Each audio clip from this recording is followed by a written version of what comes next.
Sadistic Penguin Studios presents the At the Show podcast with Tom Yumper Garcia. Okay, you people sit tight, hold the fort, and keep the home fires burning. And if we're not back by dawn, call the president. And Tony Chalsa Burt. I don't know this industry jargon, YP, MP, whatever, okay? All I know is that I cannot get a record contract. We cannot get a record contract unless I take these tapes. It's almost time, so grab a drink, get your popcorn ready, and join the film discussion with two guys from Chicago talking movies.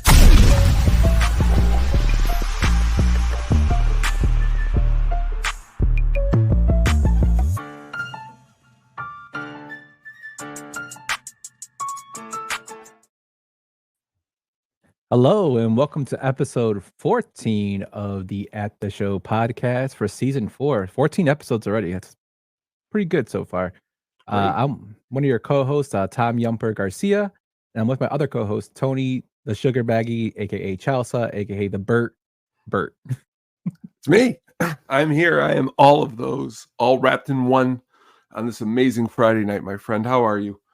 I'm doing great, my friend. You know that when I was going through that little bit, it reminded me of Donnie Brasco when they're doing the typewriting scene and it shows all of Lefty's names, like Two Guns, Lefty Horse Cock, Lefty Horse, like just all the names that came out.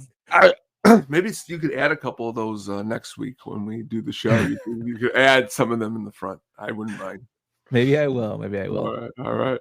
But very happy to be here. We got a film that's pretty much taken out its own cult status. It's only released 9 years ago with the new film Furiosa coming out.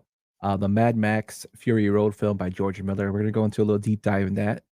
But we're also going to have a special guest for today. One of our regulars, bringing back a segment of special delivery, Mailman Jack, which I actually am looking forward to that segment as well. Tone, so we have an action-packed show today, my man. Let's get rolling. Yes, sir. Let's go straight into what we usually go with what we've been watching this week. That's a me. And also, what were you just watching?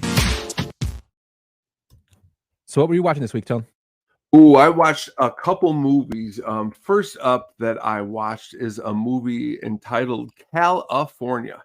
It stars Juliette Lewis, David Duchovny, Brad Pitt, and it is, to me, the thing that I remember a lot in this movie is the fact that it's, how do I put it to you? When I used to record movies off of like cable, and I would have VHS and I'd have 3 movies like on a VHS cassette. I remember getting California pretty quickly, and the movie sticks with you. And I sat down and watched it. It is from 1993, which again, we know, and we've talked about plenty, what a classic time that is for movies. But pretty much a little bit of a quick backstory on the movie.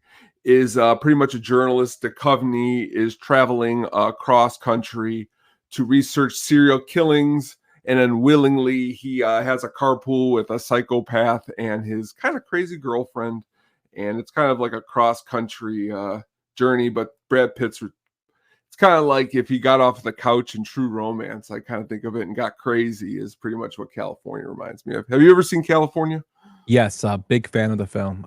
It kind of gives me the Natural Born Killers vibe without the documentary kind of stuff. Mm-hmm. I really, really like it. I think it's one of Brad Pitt's films that he really doesn't get too much shine for. It's kind of like a hidden gem, even though it had acclaim. Also, David Duchovny, very, very good in it as well. Mulder from the X-Files. Really, really good movie. Katie liked it too, so it was a win. She enjoyed it. I enjoyed it, and she has been mimicking Brad Pitt's accent in the movie. So maybe next week at the tailgate, we can get her to do a little bit of Brad Pitt, California. But to move forward, Blue Steel. The reason I decided to watch this movie was because a little while ago, when Mailman Jack was on the television, on our show, he did this movie called Near Dark, which was directed by Catherine Bigelow. So I always like to go through then the person's catalog, and I've already seen this movie a long time ago, so I decided to watch Catherine Bigelow's next movie, Blue Steel, with an amazing Jamie Lee Curtis. Some really, really awesome also performances in the movie. Clancy Brown is in the movie. Nurse Ratched is in the movie.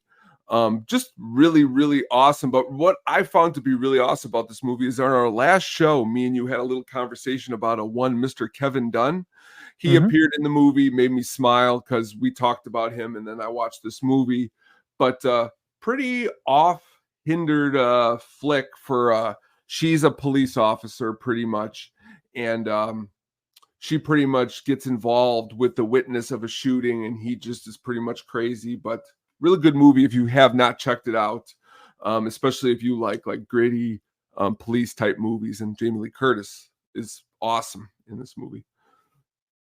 I have not seen this movie, but you kind of caught my attention with the Jamie Lee Curtis and Catherine Bigelow.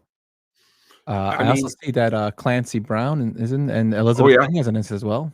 Yes, which again, Katie just stares at me while I put this on. I'm going, Elizabeth Pena, La Bamba, Clancy Brown, man, he's so awesome. And I'm like, oh man, this is. And the movie actually is a movie that we've talked quite a lot. It's a movie that I know that you would enjoy because it's got that, you know what, it's got a feel somewhere around Black Rain, a little bit gritty, which I know you like Black Rain. So it's, and Jamie Lee Curtis, it's cool because it's like kind of a little bit after Trading Places, you know, so it's a little bit different than the Jamie Lee Curtis of current. So it's awesome. I'd say check it out if you have. Definitely will check it out. And also shout out to Sam Reeves. King Ass checks in from St. Louis. Hello from Busch Stadium. Max always seems to be mad. You should try therapy. Have a good show. Thanks, Sam. Hope you have fun, buddy. I hope the Sox actually pull out a victory for you today. Please, please, please. Yes. So Blue Steel, I'm definitely going to check it out. I did see Alien Covenant, and I actually liked that film, so I'll check out another recommendation of this one. I went back to my old originals, the ones I always go back to when I need to get stuff done, and I have on as background noise, but I do glance over at certain scenes. And one of the first films I went back to was Kickboxer, which is the 1989 film with Jean-Claude Van Damme. I always remember this film being at the movie rental store, Masterpiece Video. The reason it sticks out to me all the time is because I remember walking in, and it was actually a different cover art than the one you have on the screen right now. And it was Van Damme with his hands wrapped, and it says the film that made Jean-Claude Van Damme a star. And I always like a star, so I had to rent it. It has Michael Kwasai in there, who is Van Damme's like training buddy. Also, he plays a bad dude, Tung Po. It has Alex, I forget his name, Alex Rivera, I think his name is the guy who plays Eric Sloan. Was a real professional kickboxer who's actually undefeated. Dennis Alexio, I'm sorry, who's actually I think he lost like 2 fights, and both of them were Don the Dragon Wilson. He's also in jail right now for tax fraud, which is pretty funny. But great action movie, very cheesy, but I like it a lot. It's got that Stan Bush music in it, you know, a lot of Bloodsport vibes from it. I know they made remakes of it, and I have seen them. I know Van Damme's part of them. I prefer the original. Have you seen this one, Tone? Oh, of course. I mean, it fits in with, you know, you could play it back to back with Roadhouse at a drive-in if you could.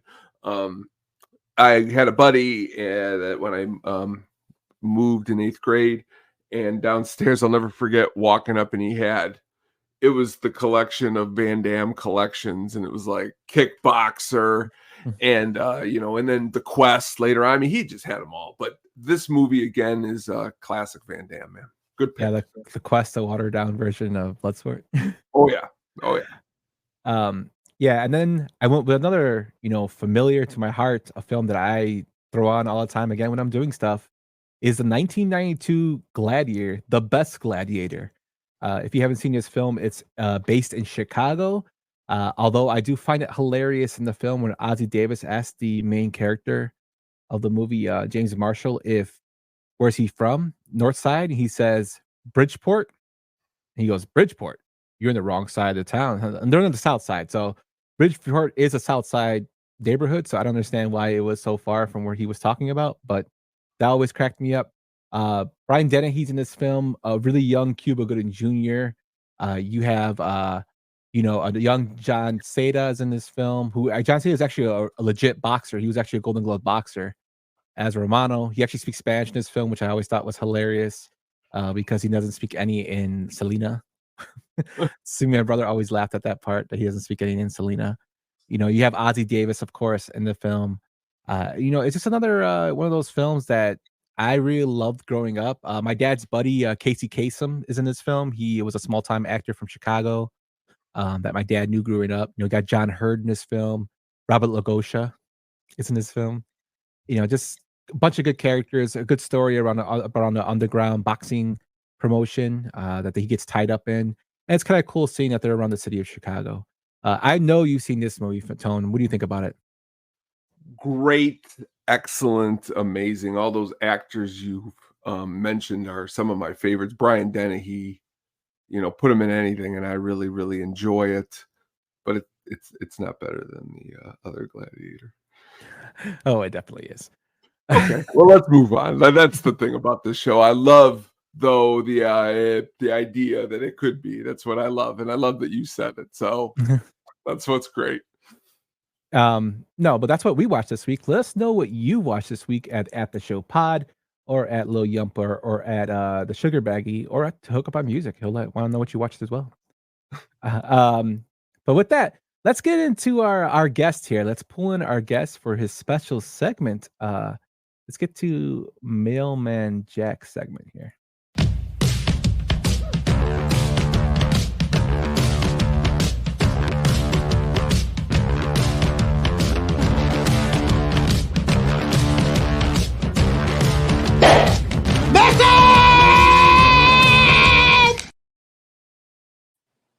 So welcoming to the show, Mailman Jack, the Lord of the Cavs, best Cavs on Twitter, and one of the nicest guys on Twitter. One of our favorite people. Mr. Jack, how you doing today? I'm good. You guys are some of my favorite people too. I'm good, man. Thanks for having me on. Always a pleasure to have you on, my friend. I know I probably drive you a little crazy when you ask me about this stuff, and then I throw you a curveball about. So what do you want to talk about? So what do you want to talk about? No. Talk about, Jack? The best way of getting stuff done, man. We discussed it all out. Like, you were doing that thing like where it said like get to know me, favorite authors, whatever, and then I'm thinking, I think you said Kurt Vonnegut, right? Yep. So just a little backstory. One of our good friends, Fitzmagic on Twitter, put out a tweet that said, get to know the user behind the account, and it said favorite film, favorite author, and mine was Kurt Vonnegut.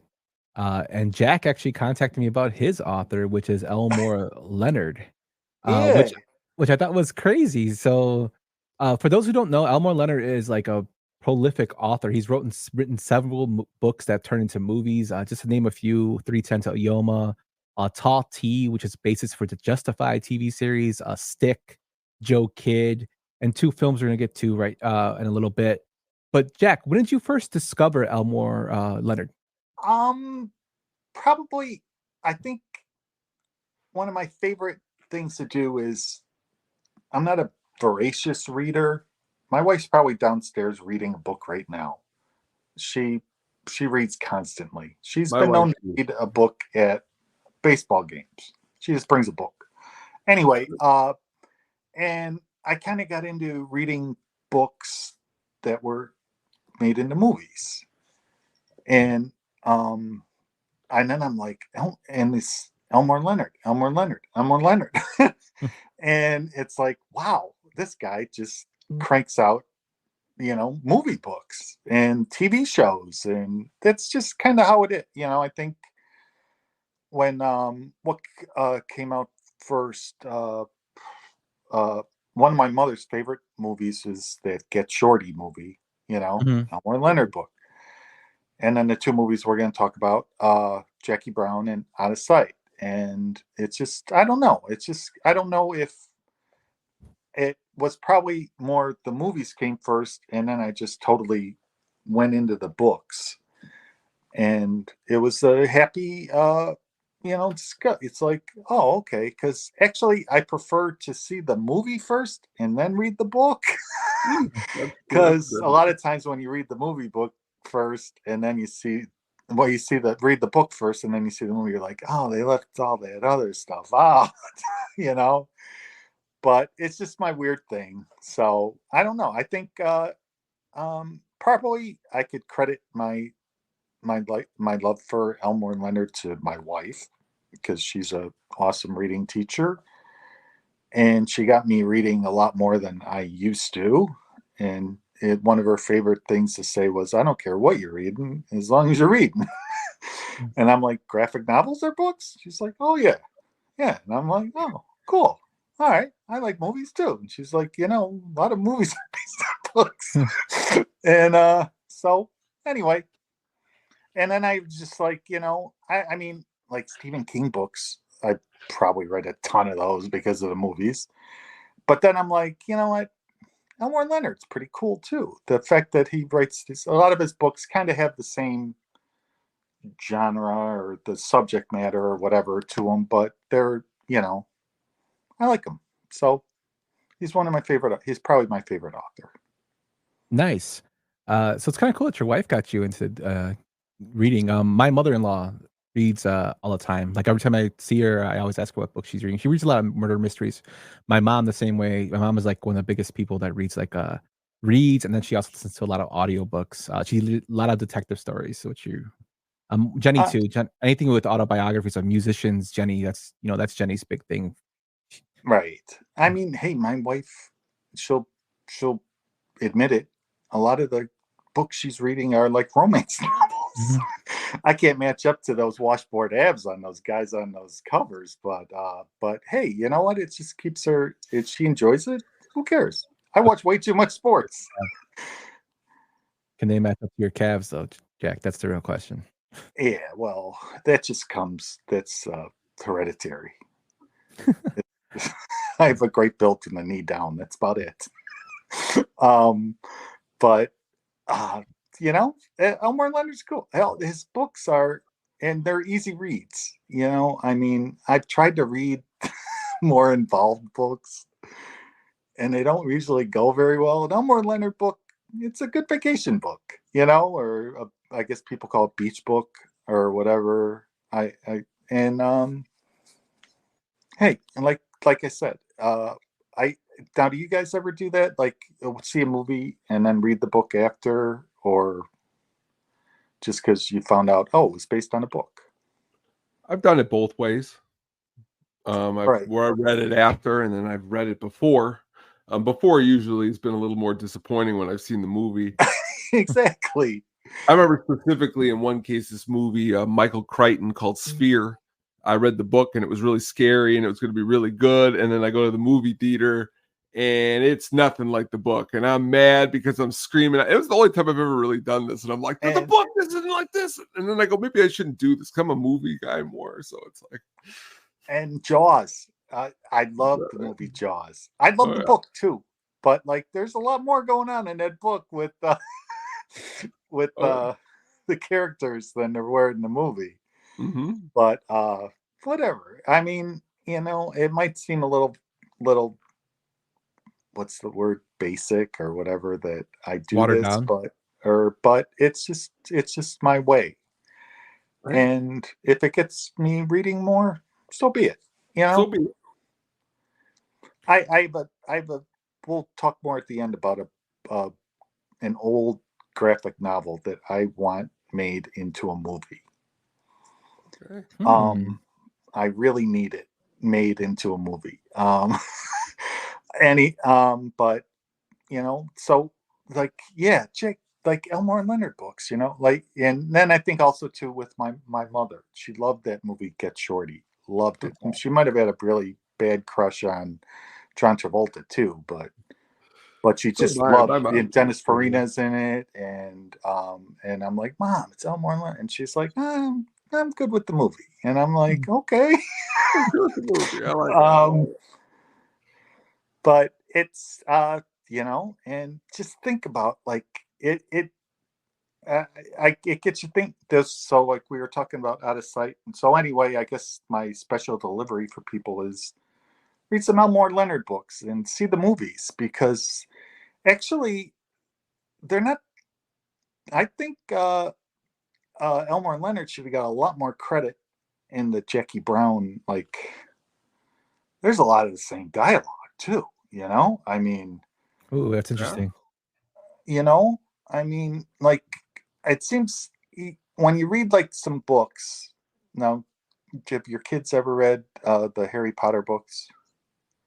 My kid's like 8, so No, no, he hasn't yet. No. But like my sisters have read. I mean, like my sisters are really big into the Harry Potter series, so I'm familiar with everything. If you look at them, if you line them all up, yeah, they get longer every time. Like the first one looks like a little pamphlet, and then like the last book is not that and big. it seems like Quentin Tarantino movies are the same way. Someone needs to tell him you need to edit more. Shorten those things up. Tighten it up.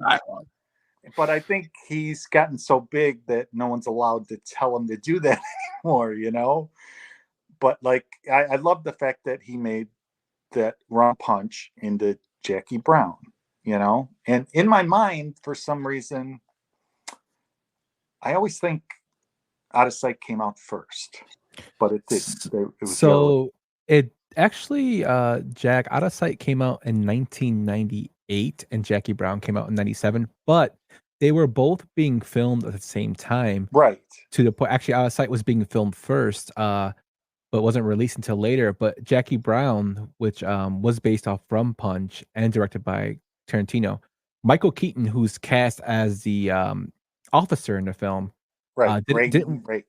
Yeah, he didn't want to take the role because he knew that Out of Sight was also making the film, based off the same book by Leonard, and he wanted to make sure he wants to see who they cast first after for that role, even though it was a minuscule role.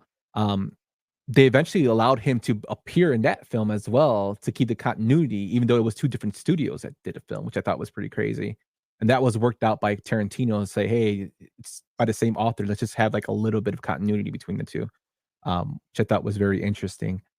So Jackie Brown, of course, we can start off with that one. It stars Pam Grier, Samuel L. Jackson, Robert Foster, Robert De Niro, Bridget Fonda, and of course, Michael Keaton.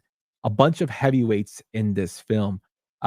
Jack, tell everybody a little bit about Jackie Brown's like kind of plot. Well, she's a stewardess, and she gets caught running money, or right. Mm-hmm. And oh wow, I didn't really anyway,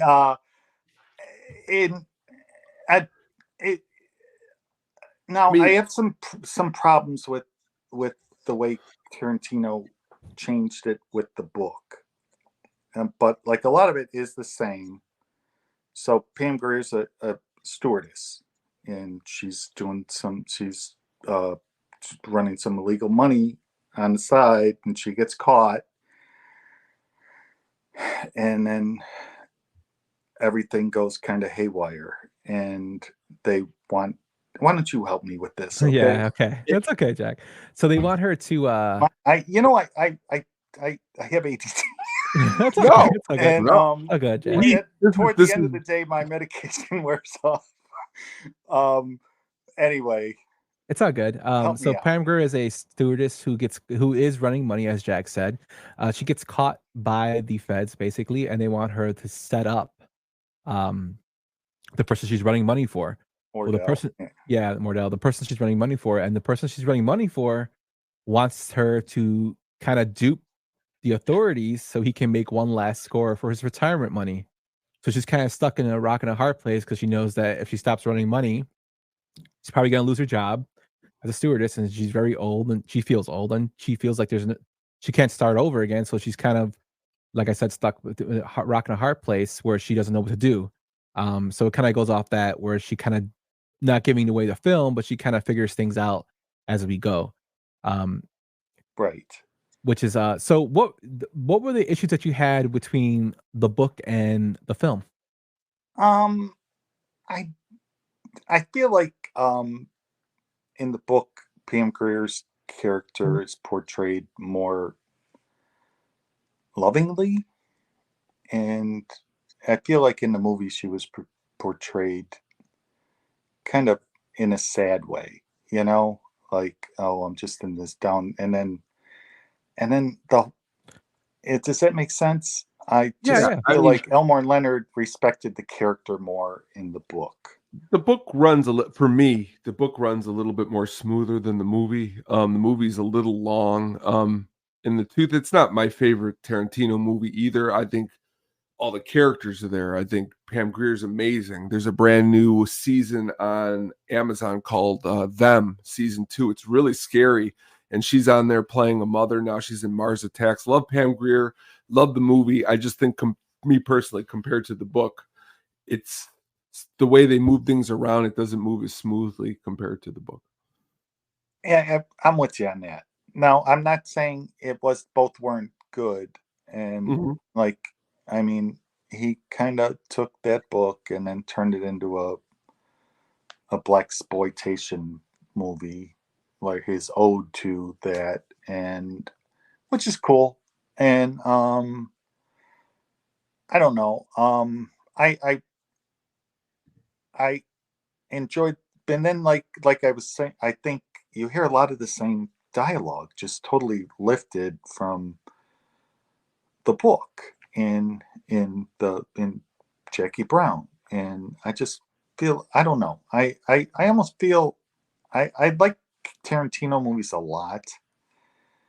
That one I like a lot, but I almost feel like he should have brought somebody in to help him out a little more. Sometimes I feel like Quentin Tarantino loves himself a little, Quentin Tarantino too much. I could see And that. it's cool that Samuel Jackson is in both movies. He has a really small part in and now Michael Keaton's in both, but he's the same character as Samuel Jackson. No, he's not. But it, I There, there was a theater right over there by it used to be in Orland Park. It was right where like Dave and Buster's was and the Raising Cane's. It wasn't facing the street. It was right next to Toys R Us. It was like Toys R Us and then the theater. Pulp Fiction was a huge success, but we would always go to movies in River Oaks. Jackie Brown didn't come to River Oaks. We had to get driven all the way to Orland Park to that movie theater because that was the closest one to go see it.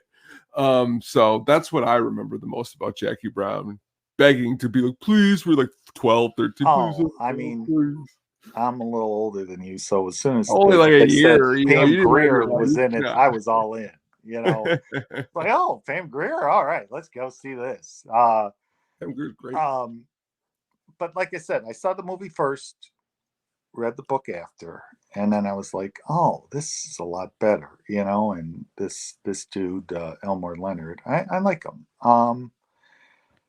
And then like he Tarantino has a knack for like getting, which is not a bad thing, like stars that hadn't been around in a while and kind of revitalizing their careers.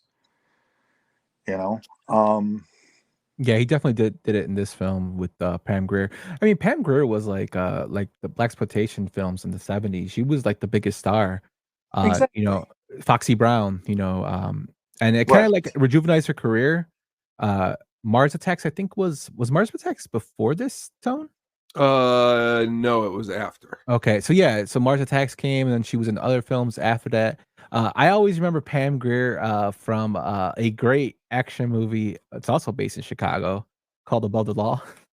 Right, exactly. With Steven Seagal. Classic. She's classic in that movie. Yeah, but yeah, I do like the fact that Tarantino does, he did it for Bruce Willis. And did it for Travolta. Nobody wanted to work with Travolta until Pulp Fiction. I love that thing about him. 96 it came out. Actually, yeah, I was wrong. It's 1 year before Mars Attacks. Yeah, and just like little things Escape like from that. LA too, right next to Mars Attacks. John Carpenter, Escape from LA, Bill and Ted's Bogus Journey. She's in quite some things. One thing I thought was kind of cool about Jackie Brown, which I happened just to be watching a clip from it, and the judge in the film is Sid Haig, Oh, who, if you guys don't know, he's from The Devil's Rejects and from The House of a Thousand Corpses. Are you sure you're pronouncing his name right? Haig? Oh yeah, his last name is Haig. I met No, I him. know. I'm just saying that just to make sure. I'm gonna do that every time you say a name from now on. That's Good. the new thing. Yeah. Sid Haig, awesome guy. Captain Spaulding, that's the character. But I thought it was pretty crazy that he was in the film. But you, like you said, you didn't really agree with the way you liked the film, but it wasn't as what you thought it should have been due to. I liked the stuff in film when I saw it. I liked the book a lot more after I read it, and I just felt like now I know you always say, oh, the book was so much better. I feel like the movie, just after I read the book, it could have did better, but you only got so much time, and you have a focus, and I almost feel like he could have made Jackie Brown out of any story, maybe, and he just felt like, I'm gonna take this story. Yeah, I think he wanted to put his own spin to it, but I've never read the book. What do you think, Tone? Like, in your opinion, you already said that you thought the book was ran smoother.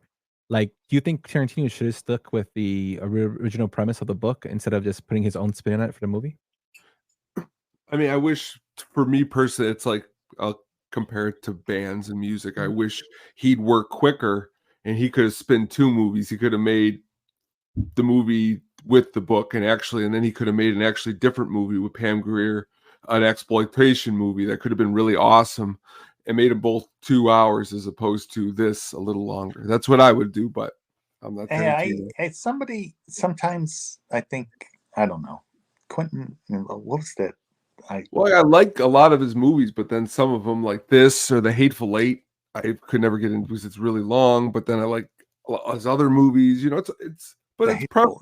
Now? What's that other movie with Kurt Russell? That's exactly like he did in the Tomahawk Bone or whatever. That's it. Hateful Eight. That's what I meant. That movie's really long. Right, but no, there's the other movie with Kurt Russell with where he looked just like that, Bone Tomahawk. Yeah, oh yeah, that's a ridiculous. Now that was a better movie.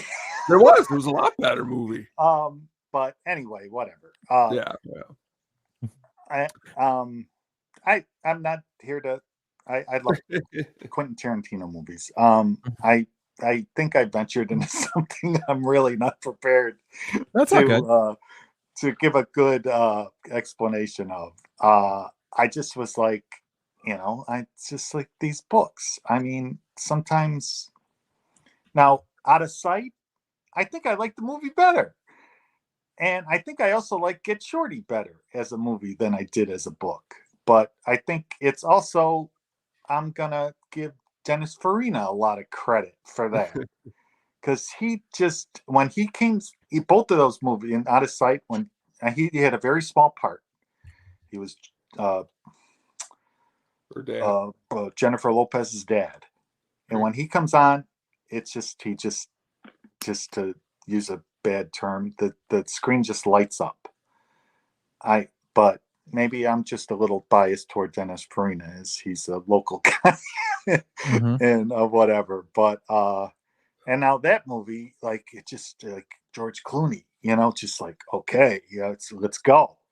And then who latched on to George Clooney pretty good after that? Tarantino did, and Jennifer Lopez, her star, went crazy after that movie, and that's a really good one too. I mean, he was a bank robber and does something really stupid, and they end up getting intertwined and tied and locked in a trunk together. And I actually think. How do you now? I don't want to pronounce his name wrong. Steven Soderbergh. Yep, you got it. He did a much better job with the adaptation of the book than Tarantino did. But it is cool that they had and this was before they even started doing this, like in the MCU and stuff. They intertwined a character, and like you said, with two different movie companies, and they allowed them to do this. That's pretty freaking cool, with the Ray Nicolette character in Out of Sight, which was a relatively small part, and a much bigger part in Jackie Brown. So, and then they did the same thing, and it was Michael Keaton, which is really good too. Great. Well, I love Michael Keaton. This, like, Out of Sight, just looking at the cast, it's ridiculous. Like, Right? it's so star-studded. It's got Clooney, Jennifer Lopez, Ving Rhames, Don Cheadle's in it, Albert Brooks, Steve Zahn, Luis Guzman, Dennis Farina, as you mentioned, Isaiah Washington. You got Catherine Keener in there. Viola Davis is in there as an early role. Luis Guzman, I already said. Samuel Luis L. Guzman's Jackson. awesome in it. Yeah, I mean, it's just Jennifer Lopez is the FBI agent, and now they also made like another thing with her in it too. Elmore Leonard's tentacles stretch so far out. I don't think he gets enough like credit. Do you? You just don't see his name pop up on stuff. Yeah, I think he doesn't get as much credit in terms of films as he should. When people think of like films but books, I think they're trying to go with more right now. I think the thing is more more books that were based in real events. Like we just had the Osage movie, Killers of the Flower Moon, that just came out, and then you think about There Will Be Blood, about the time period pieces. Those kind of films are kind of coming out. There's a book on Lincoln that kind of got inspired them to go to do the film. Stuff like that, I think, is kind of like what's in right now. But looking at his line of work, like, he has a bunch of and films that are like 310 to Yoma, and then you have Out of Sight. That's another movie that I think they should have changed the title to that one, and it was totally marketed wrong because people hardly even heard of that movie. And it was made twice. It was actually remade twice. Right. I mean, whatever. I just feel like I don't know. I think in the next couple of years we need to see one of those lifetime Oscar achievement movies or awards or something with some special 2020 deep dive into Elmore Leonard. And the dialogue in this movie, Out of Sight, is great.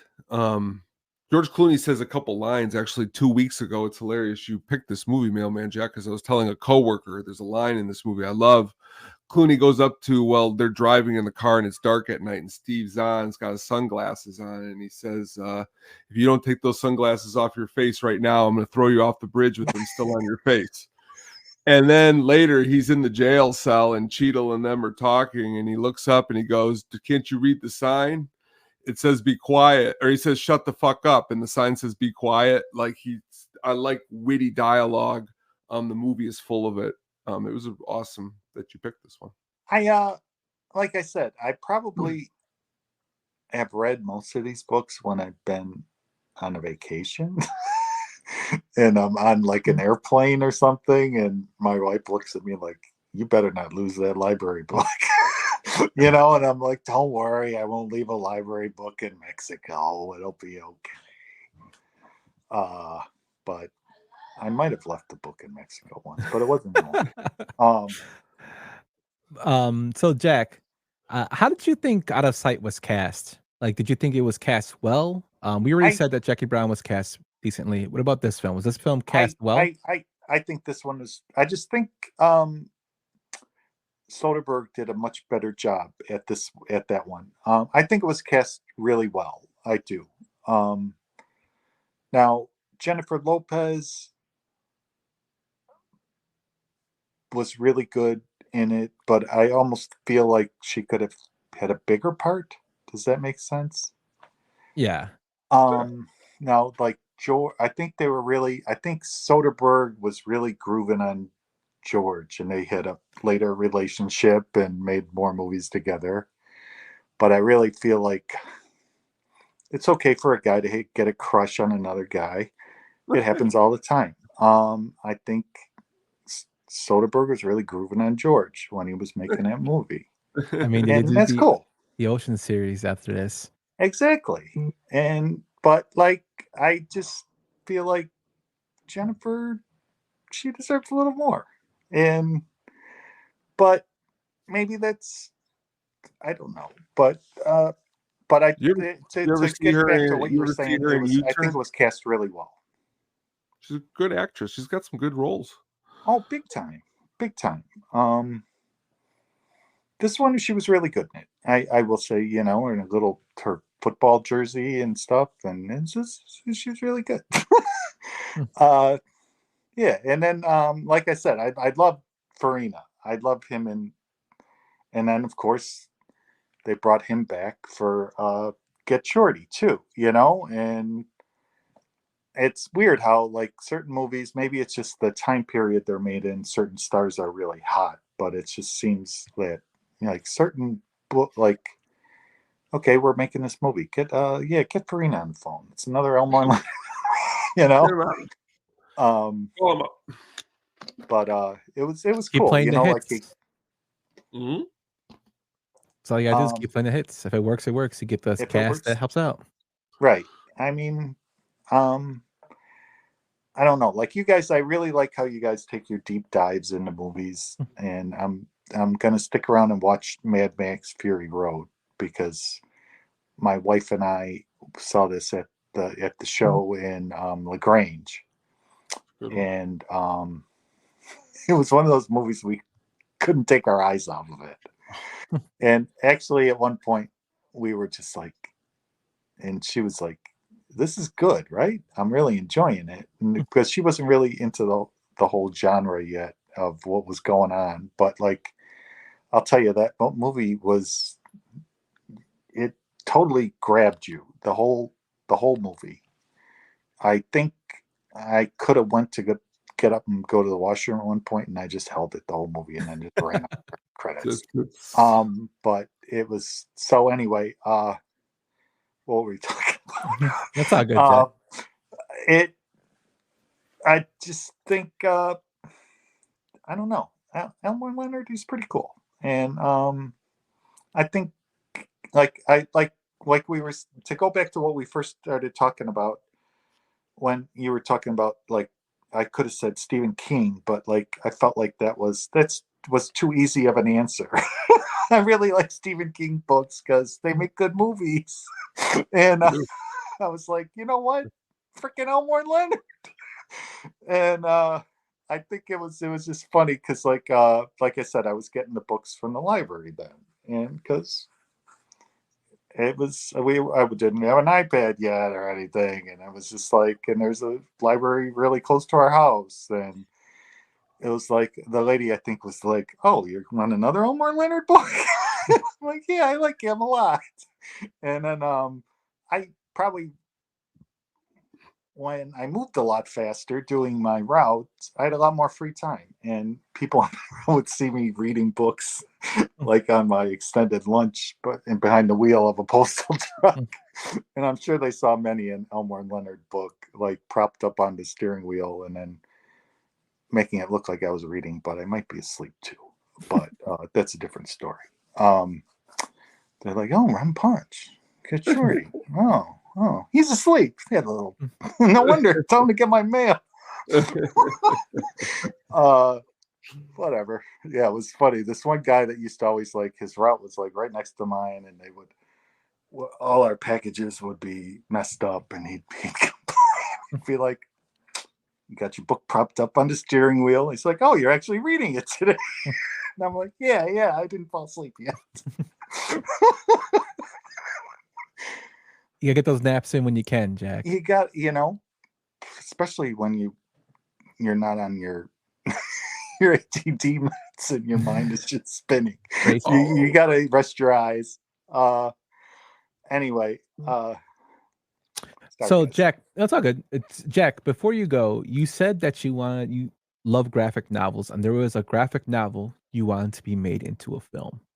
What was that graphic novel? Look, I even got it right here. Superman versus Muhammad Ali. Oh, I I want like this made into a movie.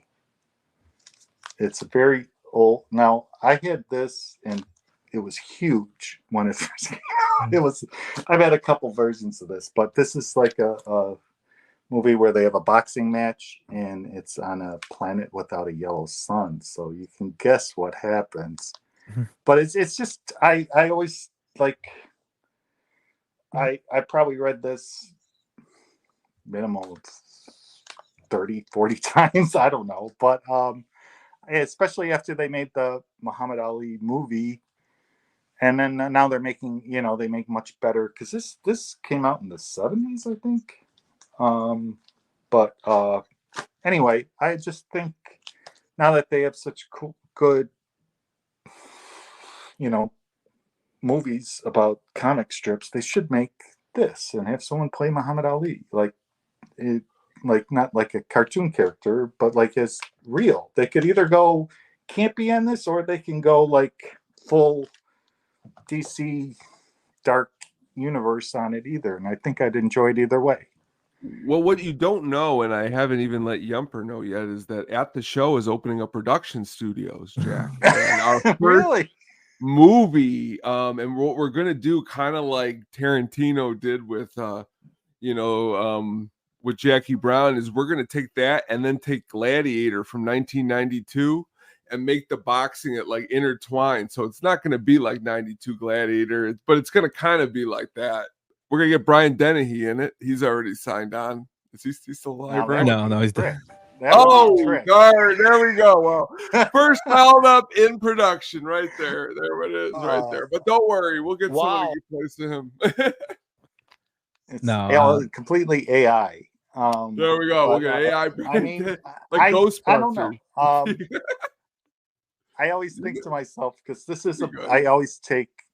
I make a point of when I pack my little bag when we go on vacation, I take a couple graphic novels, and Superman versus Muhammad Ali is in there a lot. It's just something that I enjoy, and then I start thinking, someone should make, because all right, so then I was also texting with you about Frank Miller books, which I love too. And this one has sort of been made into a movie, but like Frank Miller too. And I like the song The Joker. Oh, that's right. Steve Miller. Wrong author. Sorry about that, Jack. I mean, I don't read a lot, but I read enough.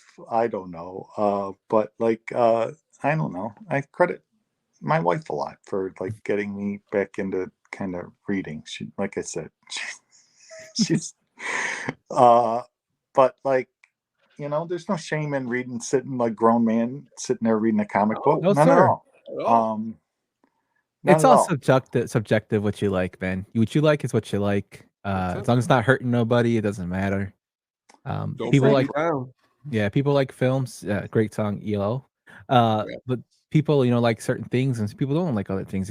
It's just about subjective, and that's all that should matter. That's why movies, people can, me and Tony can disagree on if we like a movie or dislike a movie, or vice. We can agree on it. But it doesn't mean everybody else is going to agree with us. That's not what we're trying to do. We're just giving our take on film and our take on what we like. And you agree, awesome. If you don't, let us know and have that nice debate, because sometimes views can be changed on our end and your end too. Did you guys see the review for the Jerry Seinfeld movie on Netflix? God. The one about the bees? No, the one about Pop-Tarts. Pop-Tarts. No, I have not seen. Richard Roper was not kind to it.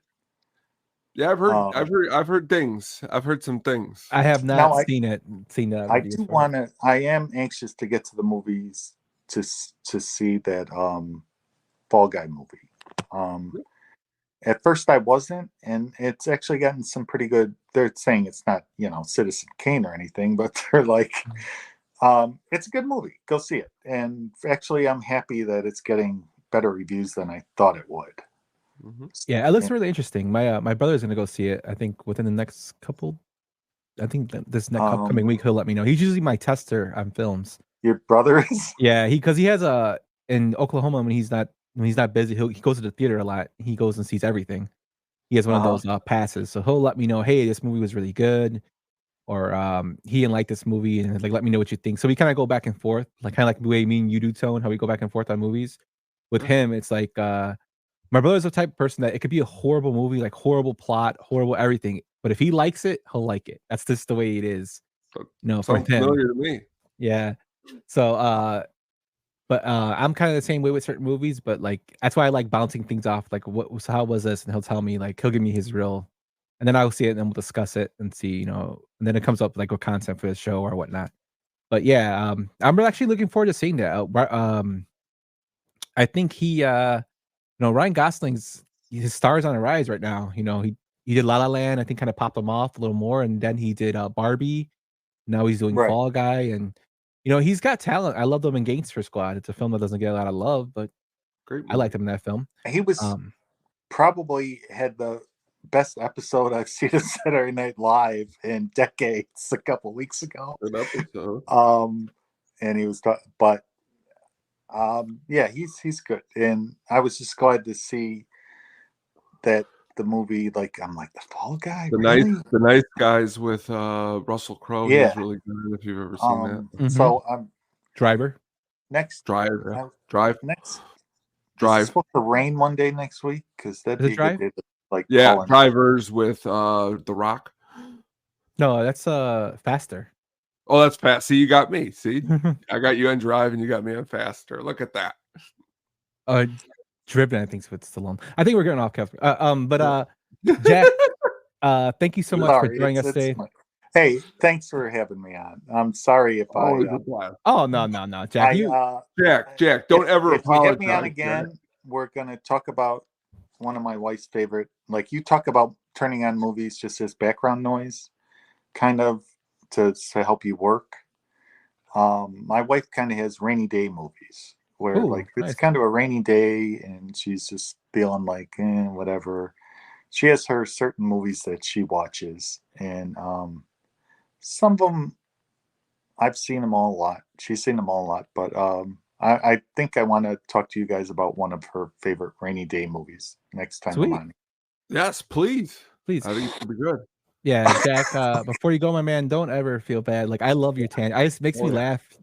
You're, like I said, you're like one of the nicest guys. So I talk to you all the time when we're at the games or when I see you. So we have conversations all the time. So don't worry about going off on tangents. That's what this whole show is about. It's a podcast. Well, I'm my friend. King of that. Now my mind finally caught up to things I should have talked about with Rum Punch and Jackie Brown, but it's time for you guys to do what you actually need to do.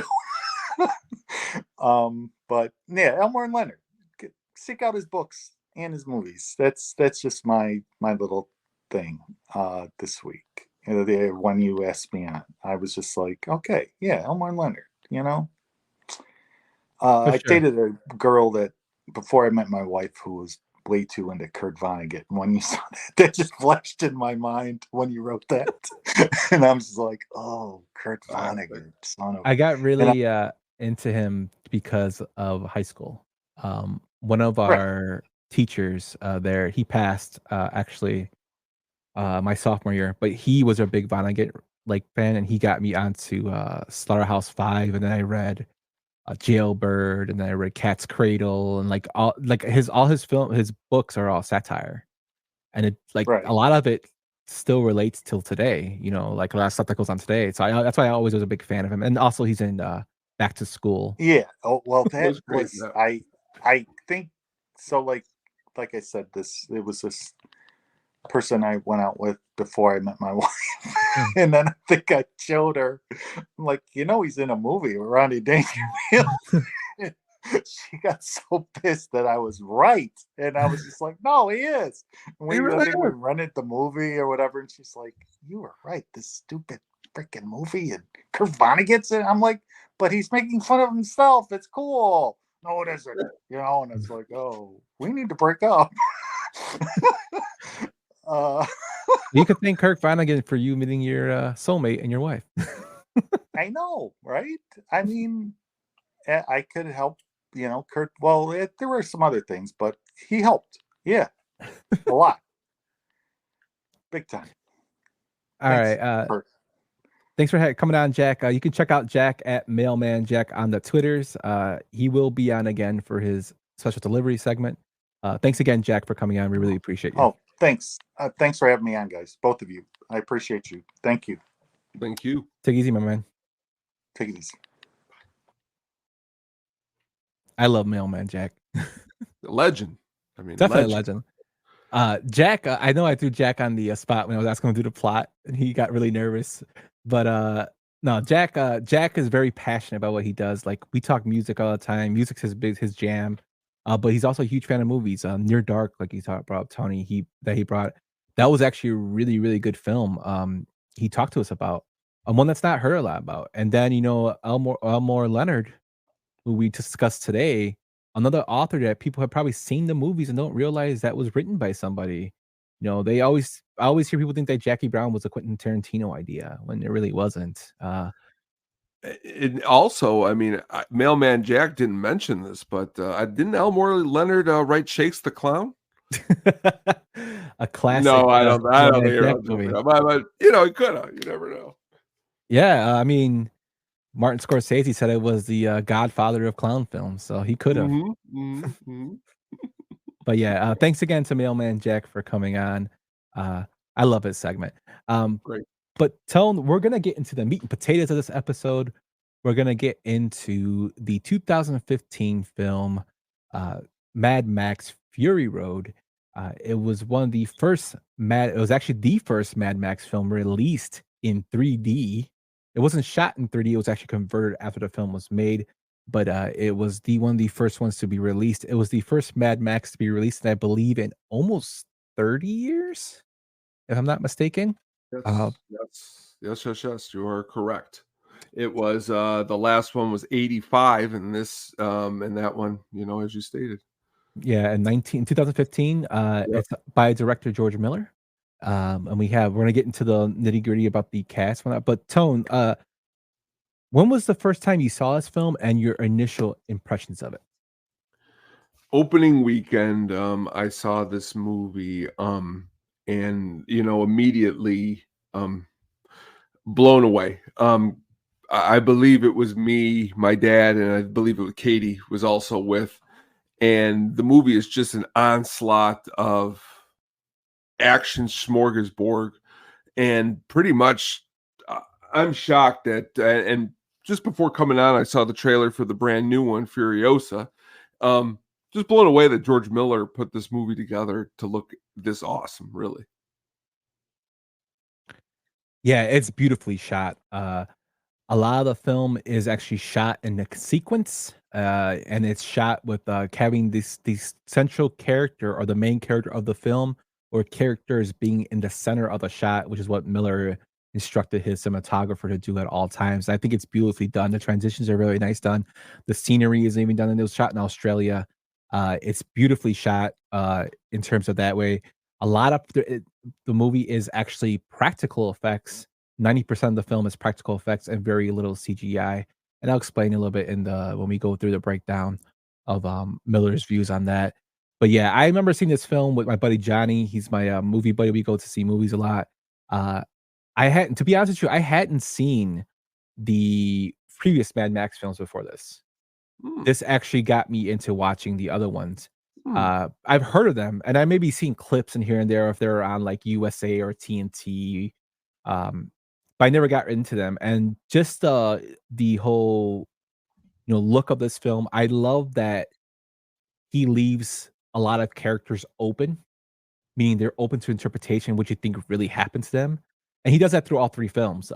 With the first Mad Max with the toe cutter, and then he does it, in the second one with the what's the bad guy's name? I can see his face.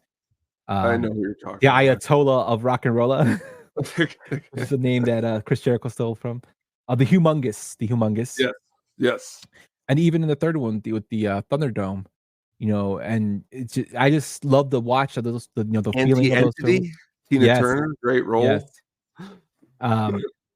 I love like the way he sets up the story there. And this film, I remember seeing it like surround sound IMAX. It was awesome. I loved it the first time I saw it, and I actually saw it another time in theater, which is like a rarity for me. Usually, after the first time I see it, I wait for it to come out in video, but I actually went back to see it because I liked it so much. But that's the first time we saw Mad Max. Are you ready to get into this development of this film?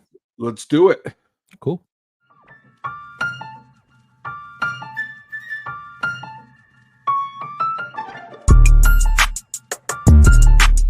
In my thoughts, I use the technique of positive visualization.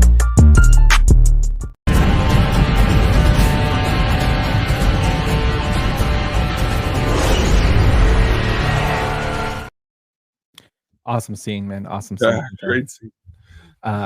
So this film actually came into idea of George Miller, who directed the previous 3 Mad Max films. In 1987, he came up with this idea, Tony. He wanted to make another Mad Max film, but he couldn't come up with a plausible plot for the film.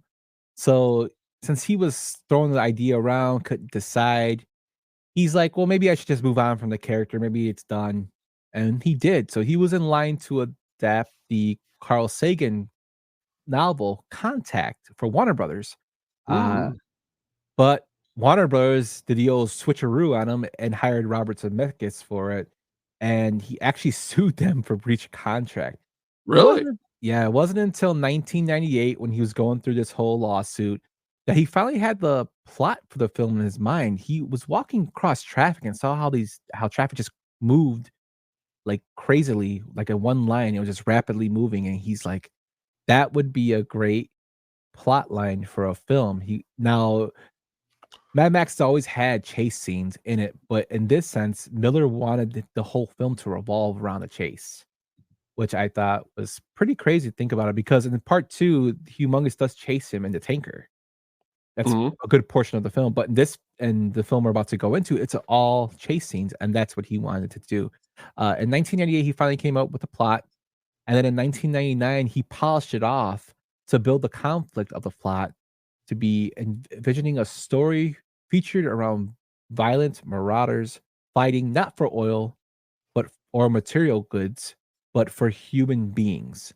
He storyboarded the idea before penning the script and hired the help of 5 artists in the regard to create roughly 3,500 perspective panels for the final project. That's a ton.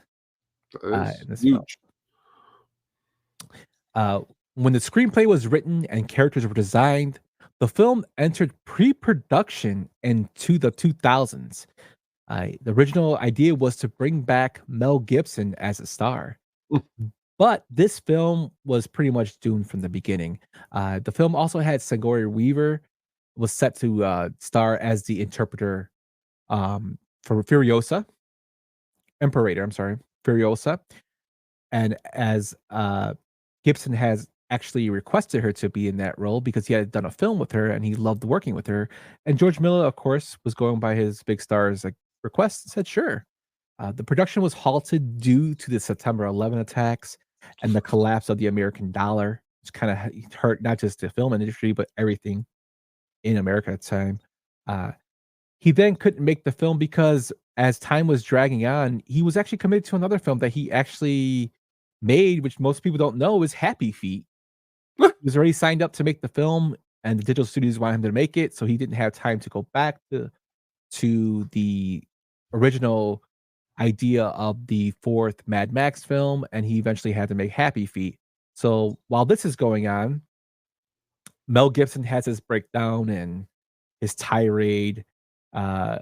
I don't want to get into that, but look into around this time, Mel Gibson has his tirade about saying some stupid things, and he basically gets chastised in public.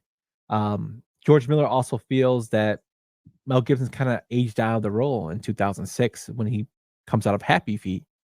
So he decides, all right, let me think about this a little longer. In 2009, he then decides, I'm going to make this film, but we're going to make it inspired by Japanese anime. And he entrusted the actual designer of God of War 2, the video game, Corey Barlong, to actually help him bring this vision to life. He wanted to have it as a Japanese anime inspired with samurai and things like that kind of feeling, but he wanted to bring it more to Western audiences. The film was set to release in 2011, due to it taking about 2 years for production to be done. But then Miller just was like, "You know what? I don't know if I wanna do anime. I wanna do live action." So he's going back and forth with what he wants to do, which I think is hilarious for a director, but it can relate to a lot of things that we do in life. Like, when we are really passionate about something, we kinda like, "Oh, should we do it this way or should we do it that way?" Or But back. Yeah. yeah, but seeing a creative genius in Miller with this kind of story going back and forth makes me laugh. Uh, so he decided to do a live action film in 2009 after first discussing an anime, and the studio was like, "Okay, we'll give it to you. Let's do it." And he's like, "Great. So you already have, there's nobody else that's going to direct Mad Max besides George Miller. It's his vision, and you have, he wrote the originals, he directed the originals, so they wanted to have him come back. So there's no choice, no other choice for director there. So the studio wanted him to pick his cast. And with the casting, there's some interesting stories here because originally Mel Gibson was cast, and then, as we said, he was replaced. But with him being replaced, everybody, and I mean everybody, was auditioning for this role. They had to fill Mel Gibson's shoes, and who better to an action film, a series, one of the best series there were in terms of action, from the '80s. And Mel Gibson had an iconic role, so everybody wanted that role. Michael Fassbender was considered, but was looked at as not a big star. Ooh. They kind of passed on him. Rana Kress, who is the casting director, said this in the book, Blood, Sweat, and Chrome: The Wild and True Story of Mad Max Fury Road by Kyle Buchanan, says, "For Max, we looked at Michael Fassbender, Jeremy Renner, Armie Hammer, and these are people we didn't cast. Joe Kinnaman didn't even have an American agent at the time. He was just out of Scandinavia." So those are the people they looked at. They looked at Sam Worthington because they believed somebody from Australia should be in the film, as well as Eric Bana. And another person that Miller actually really wanted for this film to be Max, as his new Max, was Heath Ledger. Mm. But unfortunately, Heath Ledger had passed after making The Dark Knight. It got so ridiculous, Tone, that Slim Shady was considered. Woohoo! My name is. Yes. Even though Miller will deny this, his casting director has said Slim Shady was connected to the film because George Miller loved 8 Mile so much that he's like, "Man, he would be a pretty good actor." I can't see Eminem being Mad Max, but it would have made me laugh if he was, and I probably would have watched the movie a lot more, more times just to laugh at it. Yes, he is, Brian. Sadly. No Nope. Knight's Tale 2. Darn. I know. Though bigger names have been up for Max, Miller was intrigued by the up-and-coming actor Tom Hardy, a brooding, full-lipped Brit who had a career breakthrough playing the charismatic criminal in the 2008 film Bronson. Off that leading role, Hardy landed a supporting part in Christopher Nolan's then upcoming film Inception, as well as a place on the Fury Road casting sheet. So, reading through the research for this, they have always had an eye on Hardy. He was some person that Miller was really intrigued by, as it says here. His casting director was really intrigued by him, and they brought him in for a casting call. So he came in to read, and you know the person he read with? No, who was it? Kat Dennings. So Tom Hardy read with Kat Dennings. Tom Hardy, of course, playing the role of Max, and her for the role of Furiosa. They loved his performance. They said that when his audition was filmed, Miller watched it over several times. Right away, he said, that's our Max. So he won the part right then and there. They offered it to him. Why didn't Kat Dennings get it? Well, we're going to get into Furiosa here. For the role of Furiosa, Jessica Chastain tried out for it. And another person who's in a bunch of DC films and kind of got really big from not just that, but was also in the Fast and the Furious series, Gail Gadot read for it and really impressed them with her audition. She was also tested for The Wives as well due to her age. So Miller was kind of in a kind of a situation where what she could cast her in, because she wasn't as old and he thought maybe she'd be better for the wives. But then he's like, oh, her casting, her audition for the role of Furiosa was really good. So she was kind of in the middle. Um, Miller and his casting director also were looking at this other person who had just come off a big Oscar film, Monster, and by the name of Charlize Theron. And they wanted to see if she was interested. And Theron would go on to say, listen, I grew up on all the Mad Max movies. They're very popular in South Africa. So that part of it for me was like, oh shit, yeah, I want to be in a Mad Max movie. Are you kidding me? I remember being 12 years old and my dad letting me watch it with him. And it was huge. I was raised on a farm in a country where I was kind of surrounded by violence. Watching the violence of Mad Max felt very versatile, very real, and very connected to my environment. I wasn't scared by it. I remember kind of being in awe of it. George came to LA. I had a meeting with him at lunch. He was absolutely lovely. And I said, oh my God, I'll do whatever I need to do. I really, really want to be part of this movie. And he said, okay. PJ Voten says, George cast her right there over lunch. Charlize Theron couldn't believe it. She said, I literally couldn't believe he just cast me. George Miller went on to say, I knew behind the elegant facade, there was some real grit to that person. Even as she's sitting there having lunch with me, you understand that. And you see it in her work. She's the only person that was cast without auditioning. Gail Gadot would go on to say that she lost out. She was second place for Furiosa. And I mean, Charlize Theron must have put a real big, left a really big impression on George. And I mean, it's kind of, you could kind of see by her films and Monster, she's excellent. I think she was also Devil's Advocate. She's great in The Devil's Advocate, even as Keanu's wife. Yeah, she's really good in there too. She's also in Jackson's King Kong. Peter Jackson's King Kong, I believe, right? Is he? Is she in that? I believe so. Atomic Blonde was good. She was awesome in that. Oh, it's Naomi Watts. I'm wrong. Yeah, I know. I didn't. Yeah, I was getting mixed up there.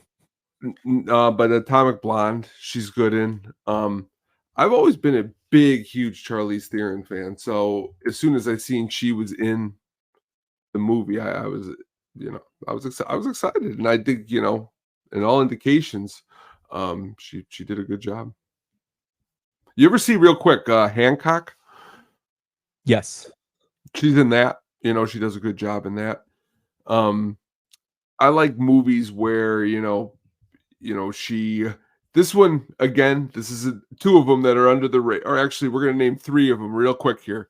Legend of Bagger Vance. You ever see that? Yep. You ever see The Astronaut's Wife? It's him and her and Johnny Depp. Mm-hmm. And then the final one is Reindeer Games with Brad Pitt. Not Brad, Ben Affleck. But that you say to yourself, look at those movies she's been. I mean, she's in a lot. Yeah, she's also been in Men of Honor. She was Robert De Niro's wife in that film. Classic movie right there. Yeah. Definitely. Especially, she is a really good actress. She's also in Doctor Strange too. She's in the post-credit scene. She plays I don't know what her character's name is, but she plays a character that comes and gets him. But yeah, so she was cast as Furiosa. So we have our Furiosa, we have our Max, and then we have to find out who's playing the wives. Many were auditioned, including Margaret Robbie, Jennifer Lawrence, and even Rihanna.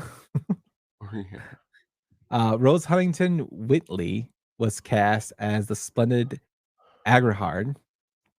Zoe Kravitz was cast as Toast. Riley Canal was cast as Capable. Abby Lee was cast as a Dag. Courtney Eaton was cast as Cheeto. And then we get to John Howard as the People Eater who runs Gastown. Richard Carter as a bullet farmer who runs the bullet farm. Iota as the Doof Coma. The guitarist who travels the Joe's convoy. We'll get to him in a little bit. Angus Sampson was cast as the organic mechanic. Jennifer Hagen was cast as Miss Giddy, who's the caretaker. Megan Gale was cast as a Valkyrie. Melissa Jaffer was cast as a keeper of seeds. Melita Jursic, Gillian Jones, Joy Smithers, Antoinette Kellerman, and Christina Koch was cast as a Volvalini. I think that's how you say it, right? Volvalini. The old women at the end, Volvalini. John Ills was cast as the Ace. And finally, we have Nicholas Hoult as Nux and Hugh Brine as a Morton Joe. And also for your wrestling fans, Nathan Jones as Rictus Erectus, who is Joe's son. He's the one that says, "I had a brother and he was perfect." But that is the cast of the Mad Max Fury Road. I knew I threw a lot of names at you, but it's pretty interesting stories with how Furiosa and Max came to be cast. I thought that was really interesting. When doing research for this film, there's not a tons of like backstory in terms of how it was developed. It's because I think maybe it was left in like production hell for so long, and it took Miller such long to make it that there wasn't really that much dug up about it. The book that I mentioned earlier, Blood, Sweat, and Chrome: The Wild and True Story of Mad Max Fury Road, is actually a really good book. I've read it. Check it out. He goes into the author. Kyle Buchanan goes to a lot of detailing like the back and history of what was going on, and he also dives in a little bit to the Theron and Hardy issues, which we'll get into in a little bit. But that's the film development. Like I said, not too much information. There's a little shorter one than usual. But what do you think about that, Tom? I mean, for me personally, after those other movies were kind of, I could tell you little bits and pieces of some of those the three Mad Max before this one came out. So when this one came out, it kind of let me go back and be able to go back and kind of watch some of those other ones and actually enjoy some of those earlier movies. But hearing the stories of that as you stated, the hell that it was had to sit in, definitely not what you would call it's when you're looking forward to a movie to put this out, and you have to George Miller going from, I was looking Happy Feet 2. Even before that, he was involved. He wrote the first Babe, but he directed Babe 2. But like to see those movies and then such a perfect movie, honestly, action movie like Fury Road. It's I love stories like this, and that's why I love doing the show, because even sitting here, I'm biting at the bit. Like right now, I'd meet you for an 11 o'clock show for Furiosa, the new movie, just talking about it right here, because it's exciting. We definitely have to go see that and give our thoughts on it. Definitely. But you ready to break into some film breakdown? Yes, let's do it. See the arc? He starts down here. He ends up here. Where's my arc, Paulie?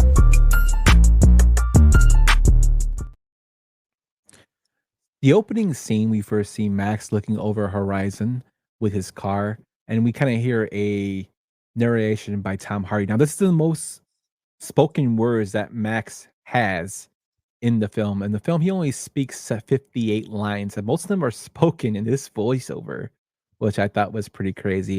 This is also the first film that Max, as his last name, Rakatowski, if I'm saying that correctly, Tom. That's the first time he's credited with his last name, which I thought was pretty crazy. The girl who Max sees in his visions during this scene is commonly believed to be his daughter, is in fact Glory the child, who can be seen in the comic series. It can also be noted that she is being run down in the desert by a selection of vehicles, while Max's child was killed by a biker gang prior to the war. And the new Max backstory, Max lost his family when they were killed in the midst of chaos of a nuclear attack. So that's kind of going back and forth with the comics and this. But I think Miller kind of stood a little true to his old Mad Max films by, showing a little bit of, him having a troubled past, but not expanding upon it in this film. But just the opening scene I love, because when Max is standing there going through his dialogue, and we see the two-headed lizard come by him, and he just steps on it and eats it. Then runs like a madman, like a bat at hell. He gets chased. His car gets he gets, captured by, the Morton Joe followers. They try to brand him to where he runs away, and it's that one continuous shot of him running as Mhm. he's running through the tunnel. I think is awesome until he gets to the cave opening. With it's just crazy that there's doors in front of this opening that leads to nowhere. It gave me a lot of Indiana Jones feels when he goes out Yeah. the door, to see like a drop, and he just doesn't give a shit. He just jumps onto the hanging crane hook with his shackles on, and eventually gets captured. And then we see the opening title card. What'd you think of this whole sequence, Tone? The movie, I remember leaving and my dad, the action from the word go, like the word go, as you stated, and the cinematography's gorgeous. Um, should have won that year for best cinematography. I mean, it looks really, really, really good. And the continuous shots, even hearing in the new one that's coming out, there's a 18-minute continuous shot that was filmed, and that is not easy to do. So again, after Happy Feet, Babe, this good is really, to me, because I remember coming it out going, George Miller. I mean, at this point, I was really, really, really movie guy, and I was like, had he done anything since the last Mad Max? I mean, now you look back, I think he's done like Witches of Eastwick or something else too, but very awesome. Yeah, it's kind of crazy. He's kind of like Mad Max's bread and butter film. Yeah. Oh, yeah. Oh, yeah. Uh, After the opening scene, we cut to the introduction of Immortan Joe. Like I said, Immortan Joe was played by the same same actor who played the toe cutter in the first Mad Max film, which I thought was really, really interesting and cool to kind of bring back somebody 30 years later for this film. Uh, Immortan Joe is actually you don't see his face at first. You actually don't see his face without his mask on, but you see him getting prepared as they're throwing like baby powder on his sores. You see him as a very sored up, like disgusting, disfigured person. When they put the plastic coverings over his body with the six pack, and the medals, and then he gets the iconic breathing apparatus put to his face, with the pump in the back, which I think is pretty interesting. Just kind of not going, little segue to a role that Tom Hardy would play, previously in Bane, who was a Oh, character who I thought you were had gonna say Capone. No, no, I'm just no, kidding. God, Valhalla, I I'm hate that just movie. kidding. No, I'm just kidding. As Bane, but a person who used a breathing apparatus to help them breathe, and this character has the same thing. It's kind of crazy that he's involved with two films that have that in there. But Molten Joe, you see all the people around him, the weird looking characters around him. One of the characters I thought was really strange was you see like a little character who's kind of really small in a wheelchair. That he's one of the ones that look out the telescope. His name was Quentin Keenan, and he played the character Corpus Colossus, which I thought was a excellent name because his character is so small. Oh, He's yeah. in real life. I'm not gonna pronounce his condition because I'm horrible at pronouncing names, but he has the same condition that Samuel L. Jackson's character was born with in uh, Unbreakable, which is why no prosthetics or puppets or special effects were used for him. The only alterations to him were just makeup, and I think it's awesome that George Miller had him in the film. I Yeah. I don't think he was showcasing him as a schizo. I just think it's like, I mean, he got work in the film. Yeah. He's apparently, from what everything I read, he loved it. He loved being on the film, and I think that's pretty cool.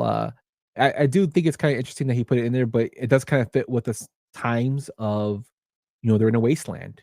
We don't know Yeah. what happened. There's destruction everywhere. And that's kind of like the way the films are based off. Uh, I also love the introduction of Furiosa and how she's going to bring the gasoline to Bullet Town, the Bullet Farm, to get bullets, and she's supposed to come back with other goods that they do, and then bringing war parties with them, which we'll get to. But that whole opening scene of him speaking and opening up the water gates to his people that need water, what'd you think about that whole introduction scene of Morton Joe? Again, Morton Joe's the man. Immediately when they were making the new one, I had to see if he's in it, and he is. Love the introduction, and again, Furiosa, her introduction to the movie, I think is key. Again, just the way visually it looks. I can keep going back to that because in every scene, and every person that's in it, like it's something that is, and you talking about Quentin too, and that whole being able to just be able to have fun, on a set like this, no matter all these, they sound, I'm sure in the book it explains probably, was there any complaints from the actors on the set? Yeah, but it wasn't really towards it was more towards the star. Oh, okay. Well, we'll get to that. But the Yeah. thing about it is again, sometimes it's cool just to ham it up in a movie. So it looks like that's what everybody was doing up until this point. Yeah. But I mean, from what I have read, they enjoyed it, but there was a lot of mixed personalities. And that's what happens in Oh yeah. the film. I mean, real. I mean, yeah. I mean, to get off topic for 1 second. Just today I read that there was arguments on the set of Tu Wong Fu between Patrick Swayze and John Leguizamo. Leguizamo liked to go off character and do like some improvise where Swayze wanted it to be straight, like from the script. And one day they realized that they were yelling at each other, but they were like fully dressed, like in drag. Can you imagine that? I mean, but that'd be pretty funny. Then he but that's what it is. kicked And him a with lot of Dalton. these movies mixed personalities sometimes happen. Then he probably like super kicked him like Dalton to shut him up. I like John Leguizamo, but yeah, I saw Well, that unless too. was he Clown from Spawn? Yeah, And then it's like Dalton versus Clown from Spawn. Violator. There you go. So then we cut to Furiosa going on her trip to the bullet farm. She's attacked by raiders. And during this attack, she's also found out to be a traitor. She's actually stolen the wives of Immortan Joe. One of the caretakers there tries to shoot him, which I always thought was hilarious that she just blasted him instead of waiting too long until he runs up to her. And he calls his war party. He calls his people to go and get them ready to get the traitor. The war boys is what he calls. The opening scene you showed when we first started the development, which is of the guitar players. The flame shooting guitarist is an Australian artist, musician Sean Happ, better known as Iota. In an interview with Vice in 2013, he said the guitar weighed 132 pounds and shot real gas-powered flames, which he controlled by using the whammy bar, which is crazy. And they're also like suspended, those characters.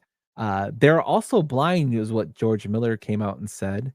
And then we get into, the war boys to prepare themselves to go into battle, ready to sacrifice their lives for Immortan Joe. The war boys spray their lips and teeth with a silver substance, very much like common spray paint. Both the war boys and Immortan Joe speak about this as though it is a religious ritual, saying that it will allow them to enter the gates of Valhalla, shiny in chrome. However, in May 2015 interview with Crave Online, actor Hugh Keys-Bryan, who plays Immortan Joe, said that this practice, which the war boys think is purely ritualistic, actually involves the inhalation, which is inhaling, of a very euphoric drug that keeps the war boys high and suicidally devoted to Immortan Joe. Another clue to the spray's narcotic properties is the fact that chrome and chroming are Australian slang terms for inhalant abuse. Writer-director George Miller said that he got the idea for this from Australian filmmaker David Bradbury's 1981 Vietnam documentary Frontline, in which Cambodian soldiers preparing for battle suspend small jade figurines of Buddha from their mouths with little straps. That's pretty crazy that much thought went into this. Yeah. I always thought it was spray paint until I read this. Um, Also, it's cool is the vehicle driven by Immortan Joe, which is known as the Giga Horse. It's fully functional and was designed and constructed entirely from scratch for the film. Fitting for Immortan Joe, the design of stacked Coupe de Villes was intended to symbolize the power and status he wields. The Giga Horse was powered by dual supercharged Chevy 502 V8 engines linked together by a custom gearbox, feeding it into an Allison transmission. In this configuration, the Giga Horse produced over 1,200 horsepower and was capable of reaching 75 miles per hour. According to the actor who played Immortan Joe, the vehicle was his favorite on set and could be heard for miles when it was being driven. I think the vehicle looks badass when he drives off in it. Oh yeah. I think just that whole scene of Immortan Joe going towards Furiosa in his car, and the visual of his face with the mask painted and his white hair, like it just, to me, it's like it's creepy one, and it just looks badass. Like real cool. Visually awesome. So while Furiosa's getting chased by the Immortan Joe army, his war boys, we find that the character of Nux is basically having Mad Max as his blood bank, and they're going through a storm, basically a desert storm that he's chasing Furiosa in. Him and Max get into a tussle where he tries to blow up and kill himself, which explains the spraying of the mouth and trying to use the gasoline from his vehicle to blow up Furiosa as well as himself as he would go on to Valhalla. And Max is his blood bank, and Bloodward is like, no, I don't want to die. And he pulls his hand away before he drops the flare into the gasoline at this point. And Furiosa sees this and basically sideswipes them, and they go flying to hell. This scene I thought was pretty crazy, Tone, because Max had to be like really jacked up. He was on a chain during this scene, connected to Nux. It's incredible that he doesn't, end up with broken bones because of the way the car flips and the way he flies off. Like, what'd you think about it? Oh, I mean, the action stunts in this movie are like to a T filmed again. Really, really awesome. And the scene shows that. Every single time in the movie, the big production pieces need to come to the front. They don't fail. I mean, really, which is, I think, I like the original movies, but I think this movie does that a little bit better, probably because of the scope that they get to work with, probably against the original scope. Jack says the Giga Horse sounds like his Miata, which I think is great. the Jackmobile. The character of Nux, his makeup consisted of 8 silicone prosthetics, followed by airbrushing, clay application, and various levels of dirt. The makeup had to be applied 77 times, and it took 2 hours each time to apply it. Oh man, that's a lot of time to be put in for makeup, and I feel bad for the actor who played Nux there, Nicholas Hoult. But the scene where Nux flips the war rig to block the pass was filmed almost entirely using practical effects at the assistance of George Miller, who believed using CGI would ruin the film and models would be insufficient. The scene was filmed with master stunt driver Lee Adamson behind the wheel as the war rig was hydraulically launched into its side at full speed. Although the production team planned for multiple takes if the war rig failed to land in the right spot, the stunt was filmed flawlessly on the first and only take. Miller was initially alarmed while watching the footage, having seen the dummy representing Nux being partially crushed when the vehicle landed, and mistaking it for the driver Adamson, who was in the perspective cage on the other side. After filming the demise of the war rig, the doof wagon was filmed crashing into it from behind as depicted in the film. CGI was used for only some of the debris. So that whole scene was all practical, which is ridiculous. That is ridiculous. Yeah, all those scenes are ridiculous as well. Tony just put up a picture, if you're listening to on pod, of when the characters on the poles of the war party that swing back and forth. In the final scene, they're more prevalent, but it's crazy how they, who the hell told them to do that? Like, how was that supposed to be a good idea? It's just ridiculous. That we'll get to that scene in a minute. But after this whole debris and battle, and Nux is, they flip out of the truck, and it's destroyed. The war rig is stopped. It's after the sandstorm. They're they're washing off. The wives are washing off. Max picks up Nux because he's still changed to him and has to take him with him. And he walks up with a door. It's good. Door and Nux. And he walks over to Furiosa and the wives with his gun and basically asks them for water, not trusting them. And during this scene too, we also see them getting cut from the chastity belts, getting cut from all the wives. And we see that Furiosa doesn't have a real arm. She has a steel arm that was CGI. One of the few scenes in the film was CGI, and one of the few characters that have CGI. This leads to a battle between Furiosa and Max as she tricks him with the water and hits him with the water to the face, and then eventually the hose to the face. And during this fight, Tom Hardy actually suffered a broken nose during the filming with Charlize Theron, and she accidentally elbowed him because she was wearing a green cast at the time for the CGI, which is used for the graphics so they can remove her arm. There was also some friction between the two. George Miller and Charlize Theron didn't get along with Tom Hardy during film, and they both found him difficult to work with. Hardy would actually eventually later apologize to Miller at the film's Cannes premiere. And the Cannes press conference, Hardy apologized to George Miller for a reportedly complicated relationship between the star and the director during filming. He stated, "There was no way. I have to apologize because I got frustrated. There was no way George could have explained what he could see in the sand when we were out there. Because of the due diligence that was required to make everything safe and so simple, what I saw was a relentless barrage of complexities, simplified for this fairly linear story. I knew he was brilliant, but I didn't know how brilliant until I saw it. So my first reaction was, oh my God, I owe George an apology for being so myopic."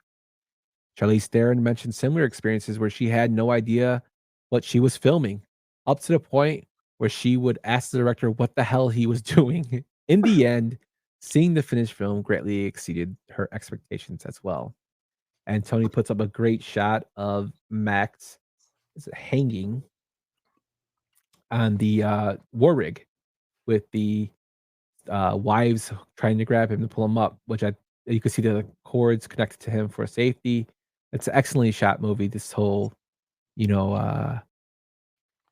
chase scene is it's a whole movie is just basically a chase scene. And after the fight with the wives, Max gains the trust of Furiosa, and she tells him she's going to take the girls to the Greenland where the other mothers are. They're trying to we find out that they're trying to get away from Immortan Joe because Immortan Joe just breeds them for more war boys, and those are his favorites. They're basically his sex slaves. So he decides to go with them because he has nowhere else to go. And she tells him that Immortan Joe is not a good person, that she should just trust them. She's going to drop off the rig and they're going to get them to safety. When she goes to drop off the rig of gasoline to the people that she set up the agreement with, they betray her and start shooting at her. And her and Max basically shoot it the way out while Immortan Joe's coming behind, and they begin a firefight. This also leads to a very funny part as Nux is picked up by Immortan Joe to say basically he is telling Immortan Joe he can shoot Furiosa. He actually first says he'll stab her in the spine, and Immortan Joe says no, shoot her, and so she can basically kill her, and gives him a gun. And he goes, "If you do this, I will carry you to Valhalla myself." Which I always thought was like, oh, so you're gonna kill him? That's what I thought. And then he sprays the chrome in his face to where Nux gets on top of the war rig that Furiosa's driving and then drops the gun. And Immortan Joe's like says something like, "Oh, incompetence." Like, so he kind of like loses faith in Nux, who loses faith in himself, and eventually becomes kind of a friend of this ragtag of wives and Mad Max and Furiosa. After this, they get away from Immortan Joe. And then we see the appearance of the Bullet Farmer, who is my favorite character in this film besides Immortan Joe. The bullet farmer is going to try to chase them, as also the person from Gas City is trying to chase them. He had a really unique vehicle by the name of the Peacemaker, which was considered the most dangerous and problematic vehicle on set. It was constructed by mating a Ripsaw tank chassis with a Valiant Charger body. Despite extensive development, the vehicle still had severe problems with braking and engine cooling. The original diesel engine was replaced with a water-cooled Merlin V8, which is itself replaced by a Chevrolet 502 V8 when the former was destroyed after ingesting sand on set. A complete redesign of the brake and cooling systems was required to make the vehicle usable on set. Like many of the vehicles used in the film, the Peacemaker was crushed after production concluded, and I'm pretty sure they were happy because it seems like it was a pain in the ass. What'd you think of the appearance of the Bullet Farmer, Tone? Awesome. Again, these characters that they keep throwing you curveballs throughout the movie. As you stated, he's your favorite. He is also one of my favorites. Just a great all-around character, I think, addition. Modeled after a postal truck, no doubt. Maybe Jack. Him and the person who runs Gas Town, the People Eater is what they call him. Both very, very strange looking characters. One of my favorite scenes of the film is when the bullet farmer pulls a bullet from his tooth. It's basically his teeth are made of bullets, and he pulls one out and puts it in a gun. And he drives like a bat of hell in the dark towards Furiosa and Max and the wives and Nux as they're trying to get the truck out of the sand. And when Furiosa shoots him, doesn't shoot him, but she shoots the light that he's using to try to find them in the darkness, and it shatters in his face. They cut to a scene of him telling one of his helpers, hold the flare closer to my face. And he's like, it's right in front of you, you don't see it. And he just starts screaming, going ape shit, and just starts shooting his gun ridiculously, like in all directions as they're driving forward, screaming. And even though they didn't show him being killed, I love the fact that Max is like, I'll take care of this. And he goes into the dark, and all you see is the explosion of this man's truck and somebody coming back covered in blood, carrying a bunch of weapons. And we find out it's Max. Like, I that's one of the, like, most people are like, oh, I wish they would have shown it. Like, I love how that transition was, that you didn't see him dying, but you see like him going ape shit. Oh yeah. Yeah. And then just him being gone, which I actually really, really like, for that film. It's like one of my favorite sequences of the film, that whole bullet farmer thing. We then find out as they go closer to the Greenland, there is no Greenland, but they do find the old mothers, the Viviani, as they're called. They're older women who lived on their own, and they escaped Morton Joe as well. They decide to help the wives and Furiosa and Max by they thinking of an idea to actually circle back and take the Citadel while Joe was out with his war party and close in on them before he can get back. So they start driving around and going back to the Citadel. Joe realizes this, and this is where the final battle begins. This is where we see all those crazy guys on the pogo sticks and big, hanging in the rafters, jumping down. We see the battle of Max, the Viviani fighting, the women fighting to protect the wives, which is crazy because a lot of them are older. When 78-year-old Melissa Jaffer was asked why she took part in the film, she said, when the role came along, I thought, well, I won't get another chance like this before I die, and that's why I took it. It was absolutely wonderful. Most of the actresses who played the Viviani did their own stunts. Oh, that's cool. And I'm seeing two different things here. It's Vuvalini or Vuliani. If I'm saying it incorrect, I'm sorry, but I'm seeing two different things in my notes from two different sources. So, but the character of Megan Gale, if you don't know, is the Valkyrie. She's the one that shoots on the motorcycle, the black-haired member of the crew. She was supposed to live, but she became pregnant during production and had to leave the project early. So George Miller killed her off. The cool thing about her is she wears cross belts, and they are the same belts that Max wore in Beyond Thunderdome in 1985. The brass belt buckle has been covered or replaced. So it's kind of like a little ode back to the previous films, which I thought was kind of cool. Uh, One of the best scenes and the final scene is the death of Immortan Joe. And if you pause the film, you can clearly see his lower jaw is ripped off. What do you think of this whole final battle and chase, John? It's like a grand finale at a fireworks show. You've already had a lot of awesome fireworks, and now it's just all coming at you. But I was sad about the death of Immortan Joe. It kind of reminds me of the very first movie I saw at the movie theater with my parents, Fievel, An American Tale, and I cried when Fievel at the end. But in this movie, I didn't cry, but I should have. But I liked all of this the way it was filmed. Thought it was really cool. And again, I didn't say it earlier, but Nicholas Hoult did a really good job when you look at a lot of his other roles. You know, again in this movie. Yeah, he's excellent. Very underrated for the film too. Like he actually becomes a character that tugs at your heartstrings for this film. You know, you don't like him at first, and then he kind of grows on you, and you feel bad for when Nux dies. Spoiler alert! But I mean, we are doing a film breakdown. You know, it's and he does it trying to save them, which I thought was pretty crazy. Oh yeah. But well, yeah, I didn't really think he was going to have a family and a wife, you know, after all that huffing of the cans, you know. So he dedicated himself. Yeah. Also, he was sick. Like they say he has a sickness and he's the shivers. Yeah, that's what it was. Yep. I cried in the theater at the end of the Follow That Bird. When he didn't eat the bird. That's funny. But the last image is of Furiosa rising into Joe's citadel, Max having melted into the crowds. George Miller disclosed very early on I had Max going up to the top of the citadel with them, but Tom Hardy picked that up very early. Max would never go. He wasn't even remotely ready for that. We end on the idea of Furiosa and the others taking over all the resources.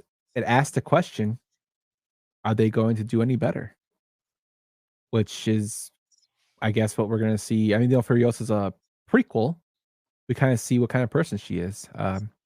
But in terms of this film is a roller coaster ride from the beginning to the end. Lots of action, even when there's scenes where there's dialogue, there is continuous action going because when the characters are having a time to speak and have that dialogue with just them talking, they also have shots and cuts of the chase of the war party coming after them. So it's continuously movement, and I think it's awesome the way it's done. I think personally, I think this is the best Mad Max film. I know if you have a better connection to Thunderdome or the first one, I think they're all great. Thunderdome, I'm not the biggest fan of. I don't think it's horrible, but I think it's the weaker of the three. But I think, to be honest, movie. It's very rare that in my opinion, one of the sequels can be at that level or outdo the originals. And this film, I think, does. It's like Terminator 2 to Terminator. Both are excellent films, and it's just one of those sequels that is like probably a great sequel. And this one, I think, is right up there. What do you think, Tom? I definitely agree with everything besides you just doing a little slight on Beyond Thunderdome. But besides everything else, I think it was great. I do like in Beyond Thunderdome, to be off topic for a minute. The character that is in the beginning, I forget his name at the top of my head. I haven't seen it in so long. But the character he's in Shrimp on the Barbie, and he's also the train man in the Matrix. But he's a character in part 2 as a person that saves the village as the hero. And then in part 3, he's an asshole. He's a totally different character. Which again, it's like it shows that, you know, again, George Miller's like, okay, well, I like this guy, so let's make him this different character. Yeah, and it's just so strange. Like, it always cracked me up. I like the names of these characters. I mean, let's go to just real quick. If you go to Thunderdome, you Blaster is one of the characters' names. Blaster. Yeah, you know, you got him.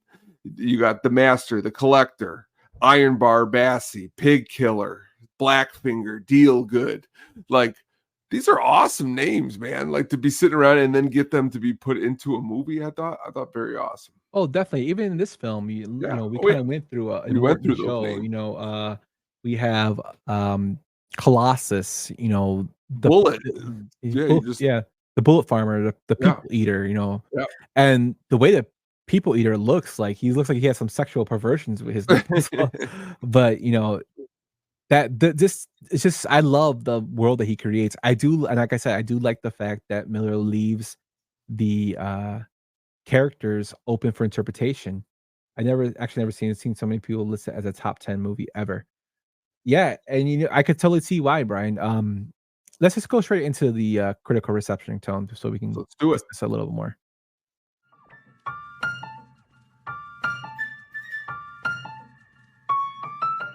You know that fat cocksucker says I look like the Shah of Iran? Who does? Tony. I never got that at all.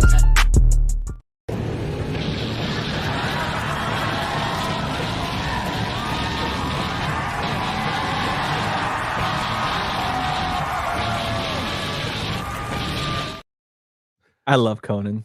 Oh, you know what's hilarious is I didn't start thinking of that clip until we were actually doing the show. So I clipped it and everything and got it ready when we were doing it because I had to put it on there because when they did that and the movie came out, it's a whole little clip. You go on YouTube and see it. There's like an intro where he's like, "Oh, Conan, you want to go for a ride?"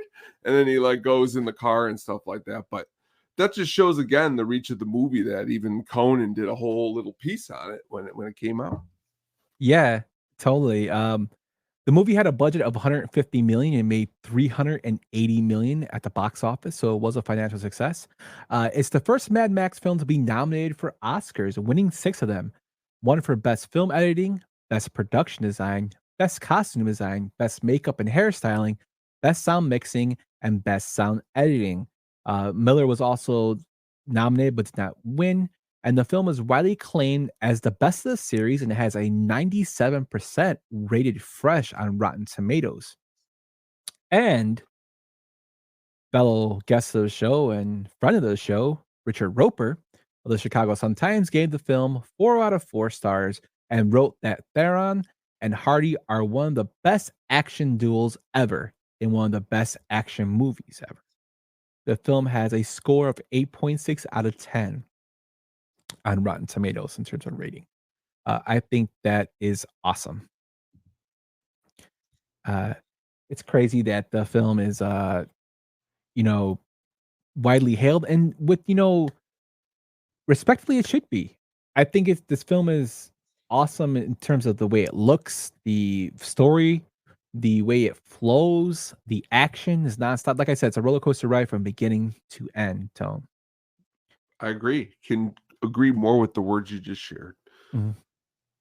The film also spawned comics by Vertigo, and Tom Hardy came out and said he would sign on for 3 more Mad Max films in 2015. So we got 3 more coming.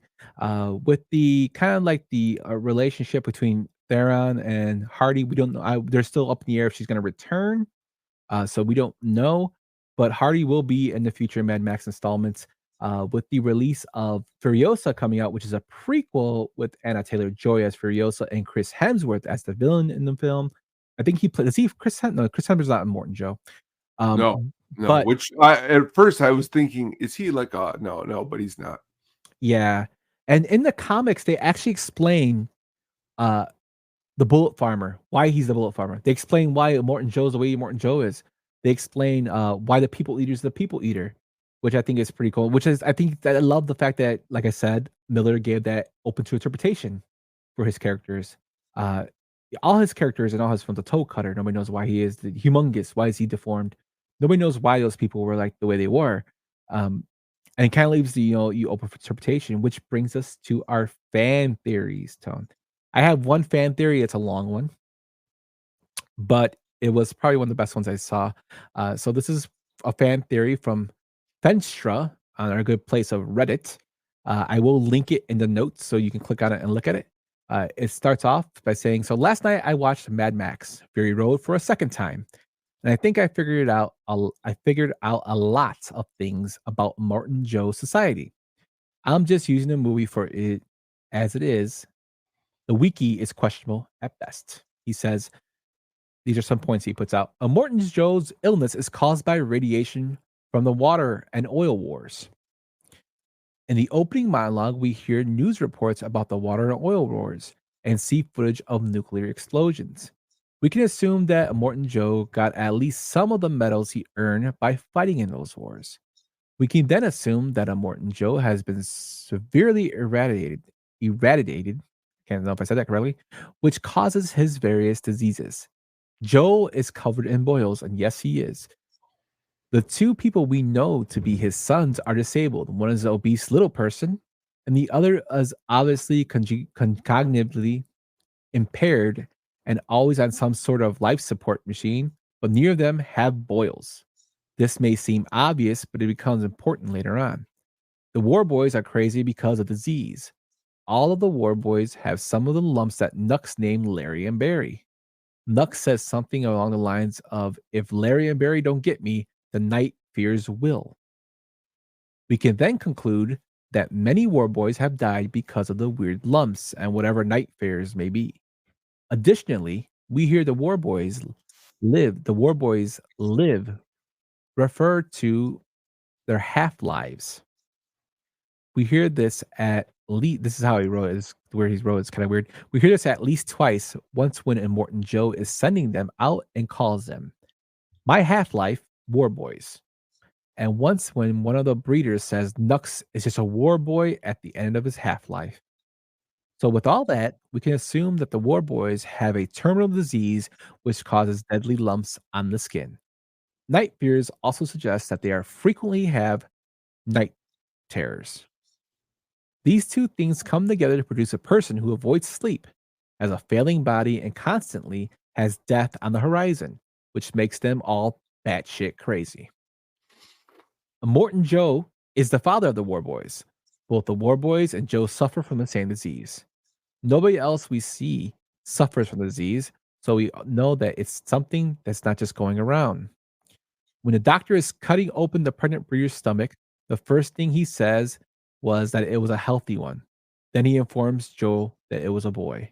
If Joe is looking for an heir, wouldn't gender be important than health? Not if Joe has 100 of children that are afflicted with the disease and just needed someone who wasn't sick. This also explains the questions of where all the women are. They are all the breeders that Joe uses to make War Boys. He knows they aren't likely to give him heirs, so he uses them for War Boy factories. This also explains why Joe treats them better than the commoners. Any thoughts? I'm sorry. Thought I was at a Pink Floyd concert. That was amazing. Honestly, that was actually really, really, really in depth. And honestly, I got a lot of mental images. I like it. I like that one. That might be one of the favorite ones that you've ever done because it was really deep and really, really it made sense to me.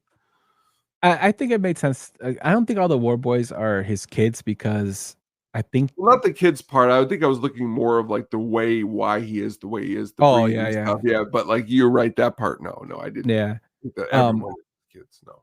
And I can see him looking for an heir too. Like yeah. But I mean, that's really deep in thought, and that's the way he wrote it.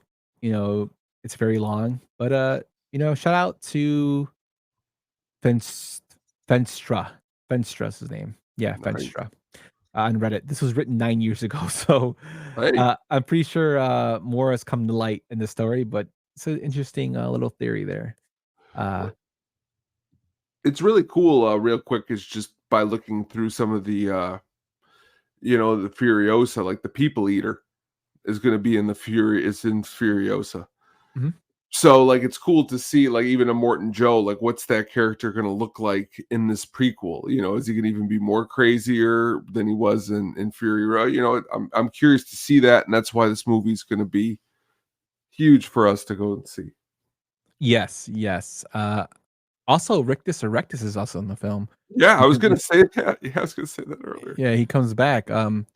Is the Bullet Farmer in it? I don't see. I did not see him because he was who I was looking for, but you never know because they only got like 6 people here. So yeah, I'm really interested in This film gets released the 15th. Maybe you do. No, it's the 23rd, 24th. We should go see this. We shall. We will make a date for it. Fenstra is the Ancient Aliens guy's burner. It might be, man. It might be. So that's our deep dive into the Mad Max Fury Road film. I know I threw a lot at you guys. Let us know if you like the way we do these film deep dives. If you want us to change something up, just let us know. We're always open for suggestions, just trying to get the show better. But with that tone, let's go into what's coming soon. Once I get the thing playing up here. Where are you, my friend? Here we go. Let's get ready to rumble! Coming soon. Próximamente. Coming soon. Coming soon. Coming soon. We got next week. We're gonna go back down the hatch to Baseball Town. Except we're gonna go the other way. We're gonna go to the worst movies that baseball has ever produced. It's gonna be a good one. What do you think? I'm really excited for that. It's kind of funny because Michael Cotton, who listens to our show as a Cubes fan on Twitter, awesome show, does a Sun Ranto show, a Cubs show. Awesome guys over there, Danny Rocket, him and Infield Fly Girl. They do the show. Good dudes and women.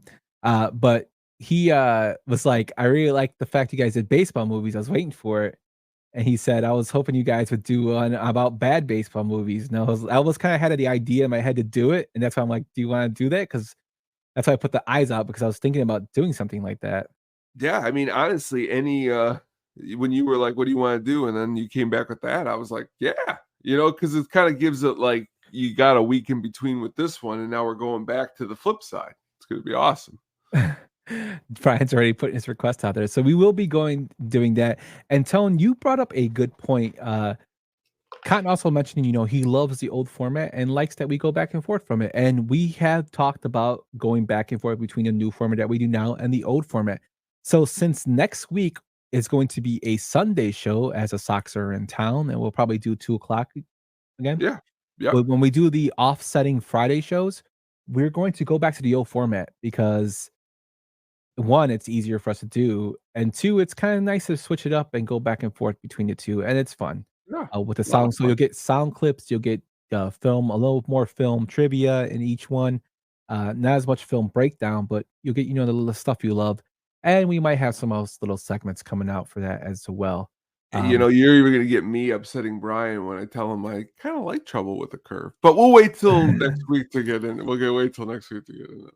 We definitely will, and Brian will probably spam us. What the hell are you talking about? But that's what's coming soon. So be sure to check this out. If you have films that you want to be on that list, they might make it up there. So hit us up on Twitter at Lil Yumper or at the Sugar Baggy. You have a hook up on music. That's it. No more texts. I just did it there. Let us know at the show pod on Twitters, and let us know what movies you would like to see on there, and maybe they might show up.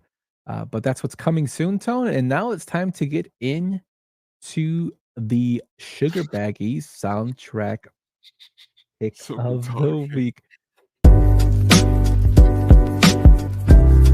The Sugar Baggies soundtrack pick of the week. Jackknife!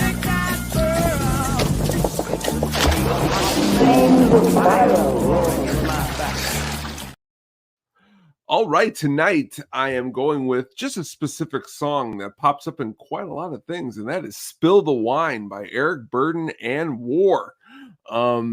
I was sitting in school this week in a class, and I was, Remember the Titans was on, and Spill the Wine came on in that movie, and for some reason my mind took me right to Boogie Nights for the clip that I just showed you right there, and then I thought to myself, this movie song's been in a lot. It's also been in Deuce Bigalow, Male Gigolo. It's also been in The Fresh Prince of Bel-Air, the episode That's No Lady. That's how I think of it. That's when Uncle Phil sings it. Yep. And then it's also been in Dexter, and it's also been an episode of Shameless. So in my mind, another cool thing I thought for some of these shows is try to pick a song and see how many different things it's been in. Spill the Wine's been in 6 things. Boogie Nights being, that scene is incredible. But that's my pick of the week here. Spill Awesome pick. Yeah, the Uncle Phil singing it and dancing part makes me laugh because it's just random. It goes into randomly, but great pick, Tom. Great pick. Thank you. Mailman Jack says he's just waiting for Superman versus Muhammad Ali to be. Yeah, we're getting that production. I told you. Yeah, I just want to also go into a little thing that I usually make a video, but I just did not have time today to do so. So I'm going to share my screen real quick, Tone, and tell everybody that we do have a new merch item that dropped. It's the show podcast OnlyFans, as we call it, based off the OnlyFans design. It's at our Sadistic Penguin Studios merch shop on Big Cartel. Sweet shirt, I designed it. Let me know what you guys think. Here's a bigger picture of it. Basically, it's a play off the OnlyFans. I know we had the Pornhub one before that we played off, and this one's another play off that. See if you guys like it. Let me know. Its prices will be shipped out to you guys. It's $20 to $25, depending on size, and the actual fitting of the shirt is actually really comfortable, and they don't shrink. I can only say enough, and I'm not saying it because it's our shirt either. I've got lots of concert shirts that don't have this type of cotton. I mean, I don't. Well, talk to you after the show, but it's amazing cotton, and honestly, it's really worth it. So check it out. Yeah, so swing over to the sadisticpenguin.bigcartel.com website to get it, and that's going to be my only commercial plug for tonight. But shout out to Mailman Jack and everybody who joined us in the comments, Brian and everybody else, Sam. That's some guy named Tony B. He joined us too. Yeah, he's some fool. But thanks to everybody for watching, and we'll be back next week with some baseball films that suck. So take it easy, and we'll see you next week. Peace. Thanks for listening to the At the Show podcast, a Sadistic Penguin Studios production. Game over, man. It's game over. What the fuck are we gonna do now? What are we gonna do? Maybe we could build a fire, sing a couple of songs, huh? Why don't we try that?